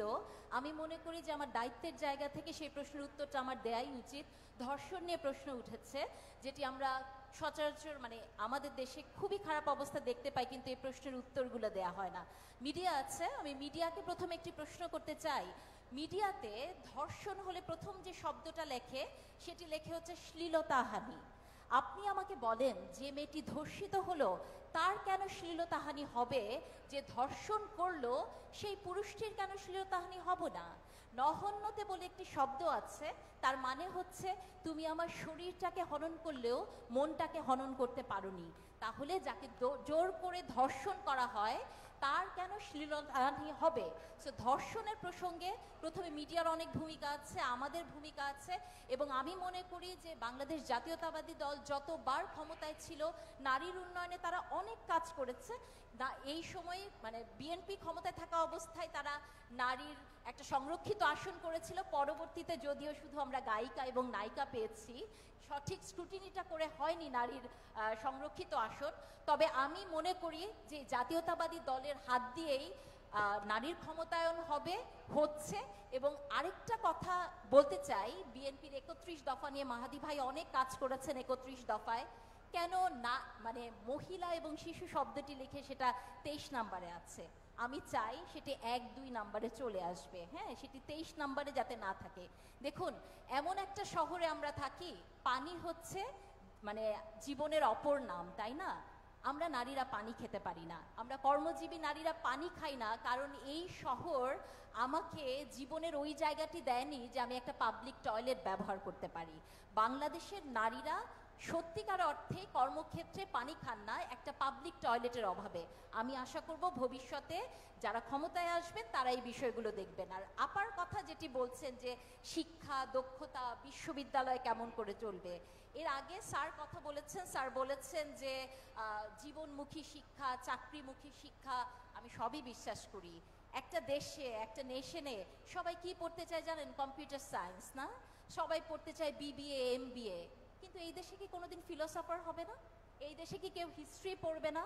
আমি কারো মেধাকে ছোট করে দেখি না, কিন্তু মার্কেট ওরিয়েন্টেড পড়াশোনার পাশাপাশিও ফিলোসফার আমাদের খুব দরকার, আমাদের পড়তে হবে তেমন এডুকেশন। আর আপা যে প্রশ্নটি করেছেন যে আমরা আসলে কি করি, আপা বললে আবার জাহিদ ভাই বলবেন যে শুধু পূর্বের লোকজনদেরই দোষ দিচ্ছি। বিশ্বাস করেন, শিক্ষকতা করছি 20 বছর, কিন্তু গত 7-8 বছরে শিক্ষক নিয়োগে যে ঘটনাগুলো ঘটেছে, সেই শিক্ষকদের কাছ থেকে আপনি মানে আমি অপারগতা জানাচ্ছি যে আমার আসলে সেই ক্ষমতাটা নাই যে একটা ছাত্রকে জীবনমুখী করার, তাকে স্বপ্ন দেখানোর, কারণ স্বপ্নটা খুব ভয়ঙ্কর হয়ে গেছে। তাই আমি আশা করব আমাদের যে ড্রব্যাকসগুলো আছে, আমাদের শিক্ষকদের যা আছে, আমরা সেই জায়গায় থেকে উত্তরণ হবে আমাদের, এবং সেই স্বপ্নটাই আমরা আসলে দেখতে চাই। তো আমি আশা করব প্রত্যেকটি বিশ্ববিদ্যালয় আমাদেরকে স্বপ্ন দেখাবে, আমাদেরকে ভালোবাসার সাথে লার্নিং উইথ হ্যাপিনেস শেখাবে। ধন্যবাদ। একটা ইনফরমেশন যোগ করি, আজকে যে প্রফেশনাল কোর্স বা বৈকালিক শিক্ষা বা আপনারা যারা প্রাইভেট বিশ্ববিদ্যালয়ে পড়ছেন, সরকারি বিশ্ববিদ্যালয়গুলোতে পড়ার সুযোগ পাচ্ছেন, এটা কিন্তু বিএনপি 90-এর পরে যখন ক্ষমতা গ্রহণ করেছে তখন শুরু হয়েছিল। সো আমরা আশা করব এটা ভবিষ্যতে আরো এক্সপেক্ট করবে। ধন্যবাদ। আমরা সময় স্বল্পতার কারণে আর কোনো প্রশ্ন দিতে পারছি না। আমরা আমাদের আজকের সেমিনারের একদম শেষ পর্যায়ে চলে এসেছি। আমাদের শুধু প্রধান অতিথি এরপরে বক্তব্য প্রদান করবেন। তার আগে আমি একটা কথা বলতে চাই, আজকে আমরা যারা এখানে স্টেজে আছি বা দেখছেন, আমরা হয়তো ফোর ফ্রন্টে আছি, বাট আজকের অনুষ্ঠানটা কিন্তু মূলত আয়োজন করেছে, আপনারা হয়তো যাদেরকে দেখছেন না এখানে আছেন, যুবদল, স্বেচ্ছাসেবক দল এবং ছাত্র দলের নেতৃবৃন্দ। ওনারা অনেক কষ্ট করেছেন। এখানে যুবদলের প্রেসিডেন্ট সেক্রেটারি মুন্না ভাই, নয়ন ভাই, স্বেচ্ছাসেবক দলের প্রেসিডেন্ট সেক্রেটারি জিলানি ভাই, রাজীব ভাই, ছাত্র দলের প্রেসিডেন্ট সেক্রেটারি রাকিব ভাই, নাসির ভাই, এবং ওনাদের সাথে এখানে সুপার ফাইভের নেতৃবৃন্দ রয়েছেন, ওনাদের কেন্দ্রীয় কমিটি এবং চট্টগ্রাম কুমিল্লা বিভাগের নেতৃবৃন্দ রয়েছেন। অনেক কষ্ট করেছেন ওনারা। এটা বাংলাদেশের রাজনীতিতে একটা অভূতপূর্ব উদ্যোগ, যে বহুমাত্রিক একটা বৈচিত্র্য এনে নতুন মাত্রা যোগ করেছেন আমাদের নেতা বিএনপির ভারপ্রাপ্ত চেয়ারম্যান জনাব তারেক রহমানের নেতৃত্বে। যে যারা অনুষ্ঠানটার আয়োজক, ওনারা কোনো বক্তব্য দিচ্ছেন না, ওনারা সবার কথা শুনতে চাচ্ছেন, যার কারণে আজকে বিভিন্ন শ্রেণী পেশার যারা ইউথ আইকন রয়েছেন ওনারা আপনাদের মাঝে উপস্থিত হয়েছেন, এবং আমরা ফ্লোর থেকে কোশ্চেন নিয়েছি। আমাদের কেন্দ্রীয় নেতা বিএনপির যুগ্ম মহাসচিব শহীদুদ্দিন চৌধুরী অ্যানি ভাই এসছেন এই প্রোগ্রাম দেখার জন্য। সুলতান সালাউদ্দিন টুকু ভাই আছেন প্রচার সম্পাদক, উনি আমাদের ভারপ্রাপ্ত চেয়ারম্যানের সরাসরি নির্দেশনায় এই প্রোগ্রামের সব কিছু সমন্বয় করেছেন, লজিস্টিক্যাল সাপোর্ট দিয়েছেন। সুতরাং অনেকে মিলে আজকের এই প্রোগ্রামটা, কিন্তু ওনাদের কেউই আজকে স্টেজে এসে বক্তব্য না দিয়ে আমাদের সবার কথা শুনতে চেয়েছেন। আমরা বিশ্বাস করি এই যে আমরা নতুন রাজনৈতিক বন্দোবস্ত বলি, এটাই নতুন রাজনৈতিক বন্দোবস্ত। সেই রাজনৈতিক বন্দোবস্ত হচ্ছে সেটাই যেখানে একটা রাজনৈতিক প্ল্যাটফর্ম থেকে এসে আমরা অরাজনৈতিক মানুষদেরকে একটা তাদের প্ল্যাটফর্ম দিব কথা বলার জন্য। সুতরাং প্ল্যাটফর্মটা রাজনৈতিক, কিন্তু কথা বলা প্ল্যাটফর্মটা অরাজনৈতিক জায়গা থেকে হচ্ছে। এটাই কিন্তু একটা মেলবন্ধন। আজকের এই প্রোগ্রামের জন্য বিশেষভাবে চিটাগাংয়ের যারা লোকাল অর্গানাইজার রয়েছেন, এখানে শামীম ভাই আছেন, মীর হেলাল ভাই রয়েছেন, ওনারা অনেক কষ্ট করেছেন, কিন্তু একটিবারের জন্য কিন্তু ওনারা সামনে আসেন নাই। আমি কয়েকবার বলেছিলাম এখান থেকে ওনাদের সর্বোচ্চ সাংগঠনিক সক্ষমতা এখানে কাজে লাগিয়েছেন। করার মূল উদ্দেশ্য আমরা যে একটা ইউনিক ইনোভেটিভ প্রোগ্রাম তৈরি করতে পারি। এই ধারাবাহিকতায় সামনের দিনগুলোতে ইনশাল্লাহ আমরা খুলনাতে একটা প্রোগ্রাম করব আগামী সপ্তাহে, তারপর বগুড়াতে একটা করব এবং ঢাকায় একটা করব, এবং প্রত্যেকটা ক্ষেত্রে আমাদের ডিফারেন্ট টপিক থাকবে। আমাদের মূল উদ্দেশ্য সব শ্রেণী পেশার গণতান্ত্রিক মূল্যবোধ সম্পন্ন যেসব মানুষ রয়েছেন, যাদের তারুণ্যের আকাঙ্ক্ষাকে ধারণ করে জনসম্পৃক্ত কথা বলেন, যারা মানবাধিকার, আইনের অনুশাসন, বাক স্বাধীনতা প্রতিষ্ঠা করতে চান, এমন একটা বাংলাদেশ তৈরি করতে চান যেখানে জনগণের ভোটে নির্বাচিত দায়বদ্ধ সরকার সকলের উন্নয়ন নিশ্চিত করবে, অন্তর্ভুক্তিমূলক উন্নয়ন নিশ্চিত করবে, সে মানুষদেরকে আমরা সামনে নিয়ে আসতে চাই। ওনাদের কারো বিএমপি করা লাগবে না, ওনারা শুধু যেটা সঠিক, যেটা সত্য, যেটা ন্যায্য সেটাই করুক। তাহলে আমরা সাম্য, মানবিক মর্যাদা এবং সামাজিক সুবিচারে বাংলাদেশ প্রতিষ্ঠা করবো ইনশাল্লাহ। প্রিয় দর্শকবৃন্দ, আগামীকালকে আমাদের আরেকটা প্রোগ্রাম রয়েছে, আপনারা নিশ্চয়ই জানেন, যুবদল, স্বেচ্ছাসেবক দল এবং ছাত্র দলের সেই প্রোগ্রামটাও কিন্তু তারুণ্যের রাজনৈতিক অধিকার প্রতিষ্ঠা সমাবেশ। সেটা আমাদের এখানে কাছেই পোলো গ্রাউন্ড মাঠে অনুষ্ঠিত হবে আগামীকালকে বিকাল 3টার দিকে। আমার প্রত্যাশা আমরা বিপুল উপস্থিতির মাধ্যমে, আজকে তো অনেক বেছে বেছে আনা হয়েছে এবং এখানে বিএনপির চাইতে বাইরের অনেক পার্টিসিপেন্ট বেশি, আগামীকালকে আমাদের সব অঙ্গ সংগঠনের তরুণ নেতৃবৃন্দ অবশ্যই সেখানে ইনশাল্লাহ অংশগ্রহণ করবে। আমি আমাদের মাননীয় প্রধান অতিথিকে আহ্বান জানাবো ওনার বক্তব্য প্রদানের জন্য। আপনারা সবাই জানেন বিএনপি জাতীয় স্ট্যান্ডিং কমিটির একজন সদস্যই শুধু না, উনি আমাদের ফরেন অ্যাফেয়ার্সের ক্ষেত্রে, ইকোনমিক পলিসির ক্ষেত্রে, ইন্ডাস্ট্রিয়াল পলিসির ক্ষেত্রে অসাধারণ ভূমিকা রাখেন, সেগুলো লিড করেন। এবং তার চেয়ে বড় কথা, উনি চট্টগ্রামের রাজনৈতিক অভিভাবক, উনি এক দীর্ঘ সময় মন্ত্রী ছিলেন। আগামী যে বাংলাদেশে আমরা তারুণ্যের উচ্ছ্বাস দেখতে চাই, তারুণ্যের আকাঙ্ক্ষা প্রতিফলন দেখতে চাই, সেটা ইনশাআল্লাহ ওনাদের হাত ধরেই বাস্তবায়িত হবে। আমি আমার বক্তব্য শেষ করছি। ধন্যবাদ। আসসালামু আলাইকুম।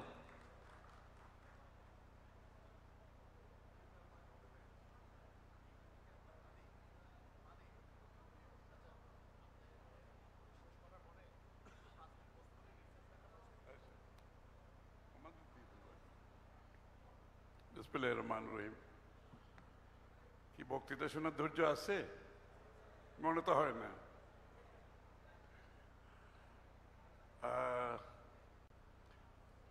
আজকে আমি একটা 3টা প্রশ্ন করব।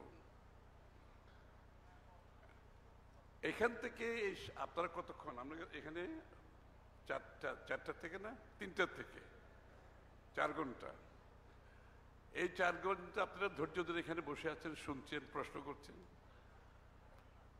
প্রথম আজকের এই সভা থেকে, এই প্রোগ্রাম থেকে প্রথম টেক অ্যাওয়ে কি আপনাদের বলেন তো? আপনারা কি শিক্ষা নিয়ে যাচ্ছেন এখান থেকে? ফার্স্ট টেক অ্যাওয়ে কি বলেন তো? আর প্রথম হচ্ছে যে আমরা সম্বোধনের পালা থেকে মুক্তি পেয়েছি আজকে। এখানে কেউ সম্বোধন করে নাই কিন্তু, তাই না? এটা মাথায় থাকবে তো? সম্বোধন করার দিন শেষ হয়ে গেছে, মানুষের হাতে সময় নাই। সেকেন্ড টেক অ্যাওয়ে কি? বাংলাদেশের একটি রাজনৈতিক দলের কর্মসূচিতে এখানে যারা বসে আছেন তাদের উপস্থিতি সাধারণত থাকে না, কিন্তু বিএনপি একটা নজির স্থাপন করেছে যে যারা বিএনপি করে না কিন্তু বিএনপির ফোরাম এসে তাদের কথাগুলো তারা বলতে পারে। This is a big change of political culture. রাজনৈতিক সংস্কৃতিতে অনেক বড় পরিবর্তন। থার্ড টেক অ্যাওয়ে কি? একটারও তো উত্তর দিতে পারলেন না। থার্ড টেক অ্যাওয়ে কি? থার্ড টেক অ্যাওয়ে হচ্ছে এই যে সামনে নেতারা বসে আছেন, এত বড় বড় নেতারা, কেউ বক্তৃতা দেয় না, কেউ বক্তৃতা দেয় না। এটা বিএনপির রাজনীতিতে, সংস্কৃতিতে, রাজনৈতিক সংস্কৃতিতে যে বড় পরিবর্তন এসেছে, এটা আজকের এই অনুষ্ঠান থেকে আমরা প্রমাণ করেছি। কারণ হচ্ছে শেখ হাসিনা পালিয়ে যাওয়ার পরে, এই কথাটা আমি রিপিট করতেই থাকি খালি, শেখ হাসিনা পালিয়ে যাওয়ার পরে বাংলাদেশের জনগণের মনোজগতে বিশাল পরিবর্তন যেটা এসেছে, সেটা যারা অনুধাবন করতে পারবে না, যারা ধারণ করতে পারবে না, তাদের কোনো রাজনৈতিক ফিউচার নাই। সেই দলেরও নাই, সেই রাজনীতিবিদেরও নেই। আমি মনে করি সেটা আমরা ধারণ করতে পেরেছি। তারেক রহমান সাহেব তার বিভিন্ন সময় দলকে সেই দিকে আমাদেরকে নিয়ে গেছে। এখন আজকের বিষয়ে আমি দুটা কথা বলবো। প্রথমে এই যে বক্তারা বলেছেন এমপ্লয়মেন্ট, চাকরি, তাই না? চাকরি পেতে হলে প্রথমে যে বিষয়টি অত্যন্ত গুরুত্বপূর্ণ সেটা হচ্ছে বিনিয়োগ। আমাকে যদি কেউ বলে এই মুহূর্তে বাংলাদেশের এই প্রেক্ষাপটে বাংলাদেশের ভবিষ্যতের জন্য অর্থনীতি, রাজনীতি সবকিছু মিলে এক নম্বর কি, আমি বলবো বিনিয়োগ। 2 নম্বর কি, আমি বলবো বিনিয়োগ। 3 নম্বর কি, আমি বলবো বিনিয়োগ। বিনিয়োগ না হলে সেটা আত্মকর্মসংস্থান হোক, সেটা চাকরির জন্য ক্রিয়েট করা হোক, সেটা কোনোদিনও আমরা সফল হতে পারবো না। এই জন্য বিএনপির রাজনীতি কিন্তু শহীদ প্রেসিডেন্ট জিয়াউর রহমান সাহেব শুরু করেছেন, সেখান থেকে শুরু করেছে। মুক্তবাজার অর্থনীতি সকলের জন্য, অর্থনীতিতে আমি যেটা আগে বলেছি গণতন্ত্রায়ন, ডেমোক্রেটাইজেশন অফ ইকোনমি, যেভাবে আমরা রাজনীতিতে গণতন্ত্রের কথা বলে থাকি, অত্যন্ত গুরুত্বপূর্ণ। এবং সেটা না হলে বাংলাদেশে বিনিয়োগ আসবে না। আপনি তাহলে বিনিয়োগ আসতে হলে দেশের ভিতরে বিনিয়োগ, দেশের বাইরে থেকে বিনিয়োগ আনতে হলে যেটা প্রথম দরকার রাজনৈতিক স্থিতিশীলতা, political stability. 1 number point. Political stability কখন হয় একটা দেশে? একটি নির্বাচিত জনগণের ভোটে, আমাদের সংবিধান যেটা বলে জনগণের সরাসরি ভোটে একটি নির্বাচিত সরকার থাকলে, যেই সরকার জনগণের কাছে জবাবদিহি দায়বদ্ধ থাকে, জনগণের কাছে বারবার যেতে হয় নির্বাচিত হওয়ার জন্য, তখনই স্টেবিলিটি থাকে। আজকে বাংলাদেশে সে অবস্থা আছে? আমরা স্বৈরাচারকে বিতাড়িত করেছি, আমরা কিন্তু এখনো বাংলাদেশের নির্বাচিত সরকার হয়নি। বাংলাদেশের জনগণের কাছে জবাবদিহি কোনো সরকার হয়নি। যতক্ষণ সেটা না হবে ততক্ষণ পলিটিক্যাল স্টেবিলিটি, রাজনৈতিক স্থিতিশীলতা আসবে না, ততক্ষণ বিনিয়োগ হবে না। দেশের মধ্যেও হবে না, দেশের বাইরে থেকে হবে না। আমরা তো বিনিয়োগের অনেক সার্কাস দেখতে পাচ্ছি, দুঃখের সাথে বলছি আমি। বিনিয়োগের সার্কাস দেখছি না আমরা? কত সার্কাস দেখতেছি বিনিয়োগের। আমার কথাগুলো অনেকের অনেক সময় করা কঠিন হয়ে যায়, কি করবো এখন, না বলেও পারি না। এই বিনিয়োগের সার্কাস তো যারা বিনিয়োগ বুঝে তারা জানে এই সার্কাসের মাধ্যমে বিনিয়োগ হবে না। বিনিয়োগ হতে হলে বাংলাদেশে নির্বাচিত স্থিতিশীল সরকার হতে হবে, তখনই বিনিয়োগকারীরা আশ্বস্ত হয় এবং সেই সরকারের পলিসি দেখে, সেই সরকারের অ্যাটিটিউড দেখে, মনোভাব দেখে বিনিয়োগ করে জনগণ। এখানে যে বিনিয়োগ সম্মেলন হয়েছে, আমরা ওদের সাথে কথা বলেছি, আমরা ওদের সাথে ইন্টারেক্ট করেছি, সব কথার শেষ কথা ওরা কি জিজ্ঞেস করে জানেন? তোমাদের নির্বাচন কবে? এটা হলো শেষ কথা। অর্থাৎ এক কথায় বুঝিয়ে দিচ্ছে, ভাই নির্বাচন না হলে এখানে কোনো ইন্টেরিয়াম কিংবা ফ্লুইড সিচুয়েশন, এই সিচুয়েশনে তো কেউ কমিটমেন্ট করবে না এখানে। তো সুতরাং এটা অত্যন্ত গুরুত্বপূর্ণ। তো আমরা এই জন্য আমাদের যে প্রোগ্রাম, কারণ আমরা তো বাংলাদেশ সকলের, আজকে যারা ক্ষমতায় আছে, যারা পালিয়ে গেছে তাদের ছিল বাংলাদেশ, এখন আছে কিনা আমি জানি না, এবং বাংলাদেশের মানুষের দেশ তো। তা আমরা বাংলাদেশে বিনিয়োগ চাই। আমি তো বলেছি 1 নম্বর, 2 নম্বর, 3 নম্বর সব বিনিয়োগ। এই জন্য আমরা কিন্তু অংশগ্রহণ করে তাদেরকে বলেছি যে তোমাদের চিন্তার কোনো কারণ নেই। আগামী দিনে যদি বাংলাদেশ জাতীয়তাবাদী দল সরকারে আসে, এইটা হচ্ছে আমাদের বিনিয়োগের নীতিমালা, পরিষ্কার করে দিয়েছি।